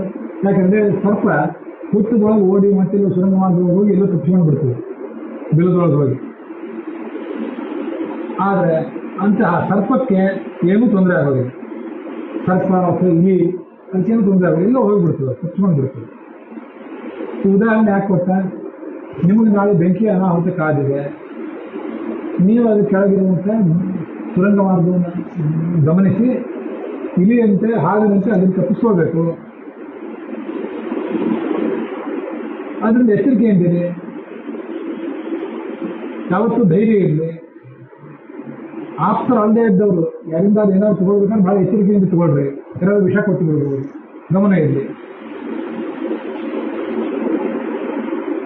ಹೀಗೆಲ್ಲ ಅವ್ರಿಗೆ ಉಪದೇಶ ಮಾಡಿ ಮುಂದೆ ಹಸ್ತನಾವತಿ ಹೊರಟೋದ. ಕುಂತಿ ಧರ್ಮರಾಜನ ಕೇಳಿದ್ನು, ಅವನು ಏನೋ ಮಾತಾಡ್ತಿದ್ನಲ್ಲ ವಿದುರ, ಅದನ್ನ ನೀವು ತಲೆ ಹಾಕಿದೆಯಲ್ಲ, ಏನದು? ಆಗ ಧರ್ಮರಾಜ ಹೇಳಿದ, ನಾವು ವಾರಣಾವತಿಗೆ ಹೋದಾಗ ಅಲ್ಲಿ ಎಚ್ಚರಿಕೆಯಿಂದಿರಬೇಕು. ಅಲ್ಲಿರುವ ಮನೆ ಅಗ್ನಿಯ ಅನಾಹುತಕ್ಕೆ ತುತ್ತಾಗುವಂಥ ಮನೆ, ಅಗ್ನಿಯಿಂದ ಭಯ ಇದೆ ಅನ್ನೋದನ್ನು ವಿದುರ ನಮಗೆ ಸೂಚನೆ ಮಾಡಿದ. ಇಂಥವೆಲ್ಲ ನಮ್ಗೆ ಎಚ್ಚರಿಕೆ ಕೊಟ್ಟಿದ್ದಾರೆ ಅಂತ ಹೇಳಿ ಅದರಂತೆ ಅವ್ರು ವಾರಣಾವತಿಗೆ ಹೋದರು. ಅಲ್ಲೊಂದು ಈಶ್ವರನ ಜಾತ್ರೆ, ಪಶುಪತಿಯ ದೇವಸ್ಥಾನ ಇತ್ತು. ಆ ದೇವಸ್ಥಾನದ ಜಾತ್ರೆ ಇತ್ತು, ಅದರಲ್ಲಿ ಅವ್ರು ಪಾಲ್ಗೊಳ್ಳಿಕ್ಕೆ ಹೋಗಿದ್ರು. ಮುಂದೆ ಆ ಪುರೋಚನ ಅಲ್ಲಿ ಬಂದ. ಧೃತರಾಷ್ಟ್ರ ಮಹಾರಾಜರು ಅವರ ಆಜ್ಞೆ ಆಗಿದೆ, ನಾನು ನಿಮ್ಗೆ ಇಲ್ಲಿ ಬಂದು ನಿಮಗೆಲ್ಲ ವ್ಯವಸ್ಥೆ ಮಾಡಲಿಕ್ಕೆ ಇದ್ದೇನೆ, ಏನೇನು ವ್ಯವಸ್ಥೆ ಮಾಡಬೇಕು ಹೇಳ್ರಿ ಅಂತೆಲ್ಲ ಭಾಳ ಪ್ರೀತಿಯಿಂದ ಅವ್ರನ್ನ ಬರಮಾಡಿಕೊಂಡು. ಮತ್ತೆ 10 ರಾತ್ರಿ ಆಯಿತು. ಯುಧಿಷ್ಠಿರ ಭೀಮ ಇಬ್ಬರು ಪರಸ್ಪರ ಮಾತಾಡಿದರು. ಅವರೆಲ್ಲ ಗಮನಿಸಿ ನೋಡಿದ್ರು. ಅದನ್ನು ಒಂದು ಥರದ ಗಂಧ ಎಲ್ಲ ಕಡೆಯಿಂದ ಬರ್ತಿತ್ತು, ಸ್ಮೆಲ್ ಬರ್ತಿತ್ತು. ಅದೇನು, ಅಲ್ಲೇನು ಇಟ್ಟಿಗೆ ಕಲ್ಲು ಗಾರೆ ಮಾಡಿದ್ದಲ್ಲ, ತುಪ್ಪ ಅರಗು ಎಣ್ಣೆಯಿಂದ ಮಾಡಿದ್ದಾರೆ ಅನ್ನೋದು ಆ ವಾಸನೆಯಿಂದ ಗೊತ್ತಾಯ್ತು ಅವರಿಗೆ. ಆದ್ದರಿಂದ ನಾವು ಇದ್ರ ಬಗ್ಗೆ ಎಚ್ಚರಿಕೆಯಿಂದಿರಬೇಕು. ಭೀಮಸೇನ ಮತ್ತು ಧರ್ಮರಾಜ ಇಬ್ಬರೂ ಮಾತಾಡಿದ್ರು. ನಾವು ಮತ್ತೆ ಅವರು ಈ ಮನೆ ಬಿಟ್ಟು ಹೋಗಿಬಿಡೋಣ ಅಂತ ಭೀಮ ಹೇಳಿದ. ಅದಕ್ಕೆ ಧರ್ಮರಾಜ ಹೇಳಿದ, ಮನೆ ಬಿಟ್ಟು ಹೋಗೋದು ಬೇಡ, ನಾವು ಬಿಟ್ಟು ಎಲ್ಲಾದ್ರೂ ಹೋದ್ರೆ ಮತ್ತೆ ದುರ್ಯೋಧನ ಗೂಡಿಸೋರು ಸೈನಿಕರು ಬೆನ್ನಸ್ತಾರೆ ನಮಗೆ, ಅದು ಬೇಡ. ಮತ್ತೆ ಈ ಪುರೋಚನ ದುರ್ಯೋಧನ ಮಂತ್ರಿ ಇದ್ದಾನೆ, ಅವನಿಗೆ ಇನ್ನೂ ಸ್ವಲ್ಪವೂ ಸಂಶಯ ಬಂದಿರಬಾರ್ದು, ನಮಗಿಲ್ಲಿ ತಿಳಿದಿದೆ ಅನ್ನೋದು ಅವನಿಗೆ ಗೊತ್ತಾಗಬಾರ್ದು. ಅದರಂತೆ ನಾವು ಎಚ್ಚರಿಕೆಯಿಂದಿರೋಣ ಅಷ್ಟೇ ಅಂತ ಹೀಗೆ ಆಲೋಚನೆ ಮಾಡಿದ್ರು. ಆವಾಗ ಕೆಲವು ಕಾಲ ಆದಮೇಲೆ ಒಬ್ಬ ವಿದುರನ ಗೂಢಚಾರ ಒಬ್ಬ ಬಂದ. ಅವನು ಅಲ್ಲೊಂದು ಸುರಂಗ ಮಾರ್ಗ ಮಾಡಲಿಕ್ಕೆ ತೊಡಗಿದ. ವಿದುರನೇ ಕಳಿಸಿದ್ದಾನೆ ನನಗೆ, ಏನಾದರೂ ಮಾಡಿದ್ರೆ ಹೇಳ್ರಿ. ಅದರಂತೆ ಅವನ ಸುರಂಗ ಮಾರ್ಗದಲ್ಲಿ ಅದರ ನಿರ್ಮಾಣಕ್ಕೆ ತೊಡಗಿದ. ಅದರ ನಿರ್ಮಾಣಕ್ಕೆ ತೊಡಗಿದ ಮೇಲೆ ಆ ಪುರೋಚನೂ ಕೂಡ ಆ ಕಡೆ ಅವನು ಸಹ ಸಮಯ ಕಾಯ್ತಿದ್ದ, ಇವ್ರನ್ನ ಯಾವಾಗ ಕೊಲ್ಲಬೇಕಂತ. ಇವರು ತಾವು ಎಚ್ಚರಿಕೆಯಿಂದಿದ್ರು. ಮುಂದೆ ಒಂದು ಕಾಲ ಪಾಂಡವರು ಏನು ಮಾಡಿದ್ರು, ಒಂದು ಸರಿಯಾದ ಸಮಯ ಬಂದಾಗ ಆ ಅರಮನೆಗೆ ಬೆಂಕಿ ಹಚ್ಚಿದರು. ಪುರೋಚನ ಮತ್ತು ಅವನ ಅನುಯಾಯಿಗಳು ಕೆಲವರು ಮಲಗಿದ್ರಲ್ಲಿ. ಅವರೆಲ್ಲ ಮಲಗಿದ್ದಾಗ ಎಲ್ಲರೂ ಮೊದಲು ಸುರಂಗ ಮಾರ್ಗಗಳಿಗೆ ಇಳಿದ್ರು. ಮುಂದೆ ಭೀಮಸೇನ ಅದಕ್ಕೆ ಬೆಂಕಿ ಹಚ್ಚಿದ್ರು. ಅಲ್ಲೊಬ್ಬಳು ಬೇಡವರ ಹೆಂಗಸು 5 ಜನ ಮಕ್ಕಳ ಜೊತೆ ಬಂದಿದ್ಲು. ಪುರೋಚನನು ಅಲ್ಲಿದ್ದ. ಅವತ್ತಿನ ದಿವಸ ಯಾವತ್ತು ರಾತ್ರಿ ಪಾಂಡವರನ್ನು ತಚ್ಕೊಂಡು ಹೋಗ್ಬೇಕಾಗಿತ್ತಲ್ಲ, ಅವತ್ತಿನ ದಿವಸ ಊರ ಜನರಿಗೆಲ್ಲ ಒಂದು ಊಟ ಮಾಡ್ತಿದ್ರು ಪಾಂಡವರು. ಅದರಲ್ಲಿ ಎಲ್ಲರೂ ಬಂದಿದ್ರು. ಬೇಡದ ಜಾತಿ ಸ್ತ್ರೀ, ಮಕ್ಕಳು, 5 ಜನ ಮಕ್ಕಳು ಎಲ್ಲರೂ ಬಂದಿದ್ರು. ರಾತ್ರಿ ಎಲ್ಲರೂ ಊಟ ಮಾಡಿ ಮಲಗಿದ್ದಾಗ ದೊಡ್ಡ ಪಂಜಿ ತಗೊಂಡು ಬೆಂಕಿ ಹಚ್ಚಿದೆ. ತಿರುಗರು ಸುರಂಗ ಮಾರ್ಗಕ್ಕೆ ಒಳಗೆ ಪ್ರವೇಶ ಮಾಡಿಬಿಟ್ರು. ಊರಿನ ಜನ ಎಲ್ಲ ಹೆದರಿ ಬಂದರು. ಸುತ್ತು ಬೂದಿ ಆಯಿತು. ಕೆಲವು ಕಾಲ ಆದ್ಮೇಲೆ 5 ಜನ ಹುಡುಗರು, ಹೆಂಗಸು, ಪುರೋಚನ, ಪಾಂಡವರೇ ಸಾಕ್ತರು ಅಂತ ಅವರಿಗೆ ನಿಶ್ಚಿತ ಆಯಿತು. ಮುಂದೆ ಪಾಂಡವರು ಅಲ್ಲೆಲ್ಲ ತಪ್ಪಿಸ್ಕೊಂಡ್ರು. ಭೀಮಸೇನ ಅವ್ರನ್ನ ಏನು ಮಾಡಿದೆ, ತಾಯಿಯನ್ನು ಹೆಗಲ ಮೇಲೆ ಹೊತ್ತು, 2 ಸಹೋದರರನ್ನ ಭುಜದ ಮೇಲೆ ಹೊತ್ತು, ಮತ್ತಿಬ್ಬರು ಸಹೋದರರನ್ನ ಸೊಂಟದ ಮೇಲೆ ಹೊತ್ತು ನಡ್ಕೊಂಡು ಹೋಗಿ ಒಂದು ಆ ಸುರಂಗ ಮಾರ್ಗ ಮುಗಿದ ಮೇಲೆ ಅಲ್ಲೊಂದು ಪರಿಸರಕ್ಕೆ ಹೋಗಿ ನಿಂತ್ಕೊಂಡ್ರು. ಅಲ್ಲೊಂದು ಮೋಟರೈಸ್ಡ್ ದೋಣಿ ಇತ್ತು. ಎಲ್ಲ ವಿದುರನ ಆಲೋಚನೆ, ಯಂತ್ರದ ದೋಣಿ. ಆ ದೋಣಿಯನ್ನು ಏರಿ ಅವರಲ್ಲಿಂದ ಮುಂದೆ ಹೋದರು. ಅವಾಗೂ ಸ್ವಲ್ಪ ಅವ್ರಿಗೆ ಭಯ, ಈ ಯಾರೋ ದುರ್ಯೋಧನ ಗೂಡಿಚಾರ, ವಿದುರನ ಕಡೆಯಿಂದ ಬಂದವನು ಹೇಗೆ ಅಂತ.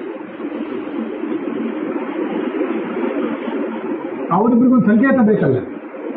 ವಿದುರ ಹಸ್ತಿನಾವತಿಯಿಂದ ಹೊರಡುವಾಗ ಧರ್ಮರಾಜನಿಗೆ ಏನೊಂದು ಉಪದೇಶ ಮಾಡಿದ್ನಲ್ಲ, ಅಲ್ಲಿನ ಒಂದು ಮಾತು, ಈ ಮಾತನ್ನು ನೀನು ಅಲ್ಲಿ ಮತ್ತೆ ಹೋಗಿ ಹೇಳುವಂತ ಗೂಢಚಾರನಿಗೆ ಹೇಳಿದ್ದು.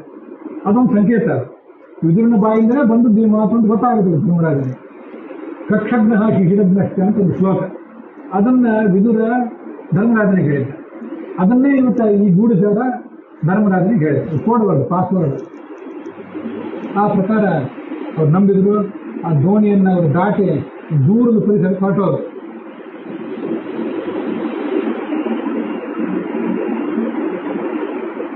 ಈ ಕಡೆ ಕಳೆದ ದಿವಸ ಕಥೆ ಹೇಳಿದೆ. ಸತ್ತು ಒಂದು ಸಮಾಚಾರ ತಿಳಿದುಕೊಳ್ಳಿ ಭೀಷ್ಮ, ದ್ರೋಣ ಎಲ್ಲರೂ ಕೂಡ ಶೋಕಪಟ್ಟರು. ಪಾಂಡವರಿಗೆ ಜಲತರ್ಪಣ ಕೊಟ್ಟರು. ಶೋಕ ಸಮಾಚಾರವಾಯಿತು. ಕೃಷ್ಣನೂ ಅಲ್ಲಿ ಬಂದಿದ್ದು. ಪಾಂಡವರಿಗೆ ಹೀಗೆ ಆಗಬಾರ್ದಿತ್ತು, ಅವ್ರನ್ನ ಕಳ್ಕೊಂಡು ನಿಮಗೆಲ್ಲ ಭಾರಿ ದುಃಖ ಆಗಿದೆ, ಸಮಾಧಾನ ಮಾಡ್ಕೊಳ್ರಿ ಅಂತ ಎಲ್ಲರೂ ಸಮಾಧಾನ ಮಾತು ಹೇಳಿದೆ. ಶ್ರಾದ್ದಕ್ಕೆ ಪಿಂಡ ಪ್ರದಾನ ಮಾಡಿದ್ರು. ಬದುಕಿದ್ದವರಿಗೆ ಪಿಂಡ ಪ್ರದಾನ ಆಗಬೇಕು. ಆ ಕಡೆ ಪಾಂಡವರು ವನವಾಸದಲ್ಲಿ ಒಂದು ಸ್ಥಿರವಾದ ಜಾಗದಲ್ಲಿ ಇದ್ದರು. ಅಲ್ಲಿಂದ ಮುಂದೆ ನಡೆದು ಆ ಬಕಾಸುರನ ಕಥೆ. ಅದಕ್ಕಿಂತ ಮೊದಲು ಹಿಡಿಂಬೆ ಅನ್ನೋ ರಾಕ್ಷಸಿ ಭೀಮನನ್ನು ಮೆಚ್ಚಿ ಬಂದು, ಭೀಮನಿಂದ ಅವಳಿಗೆ ಘಟೋತ್ಕಚ ಅನ್ನೋ ಒಬ್ಬ ರಾಕ್ಷಸ ಬರ್ತದೆ. ಅವನು ಪಾಂಡವರ ಪರವಾಗಿ ಮುಂದೆ ಹೋರಾಟ ಮಾಡಿದ. ಇದೆಲ್ಲ ಒಂದು ಕಥೆ. ಇದು ಕಣಿಕ ನೀತಿ, ದುಷ್ಟ ನೀತಿ. ಅದ್ರ ಬಗ್ಗೆ ನಾವು ಇವತ್ತು ಮಾಡಿದ್ದೇವೆ. ಪಾಂಡವರು ತಪ್ಪಿಸ್ಕೊಂಡ್ರು ಅವ್ರಿಗೆ ಕ್ಷೇಮವೇ ಆಯಿತು. ಅಲ್ಲಿ ವೇದವ್ಯಾಸರು ಬಂದು ಅವ್ರಿಗೆ ಸಮಾಧಾನ ಹೇಳಿ, ನಿಮ್ಗೆ ಏನೂ ಆಗೋದಿಲ್ಲ, ಹೆದರಬೇಡಿ ಅಂತ, ನಾನು ಇನ್ನೊಂದ್ಸರಿ ಬರ್ತೀನಿ ಅಂತ ತನ್ನ ಆಪ್ತನ ಒಬ್ಬ ಬ್ರಾಹ್ಮಣನ ಮನೆಯಲ್ಲಿ, ವೇದವ್ಯಾಸನ ಶಿಷ್ಯ ಒಬ್ಬ ಬ್ರಾಹ್ಮಣ, ಅವನ ಮನೆಯಲ್ಲಿ ಪಂಚಪಾಂಡವರನ್ನಿಟ್ಟು ವೇದವ್ಯಾಸನ ಹೊರಟಾಗಿತ್ತು. ಅಲ್ಲೇ ನಡೆದ ಬಕಾಸುರನ ಕಥೆ. ಇದಕ್ಕೆ ಪ್ರತಿಯಾಗಿ ವಿದುರ ನೀತಿ ಅಂತ ಅನ್ನೋದು ಏನಿದೆ, ಅದು ತುಂಬ ಸುಂದರವಾದ ನೀತಿ. ಅದನ್ನು ನಾಳೆ ಸಮಾಧಾನ ಇಲ್ಲಿಗೆ ಯೋಚನೆ ಇದ್ದಾಗ ಸಮಾಪ್ತ ಆಗಿದೆ.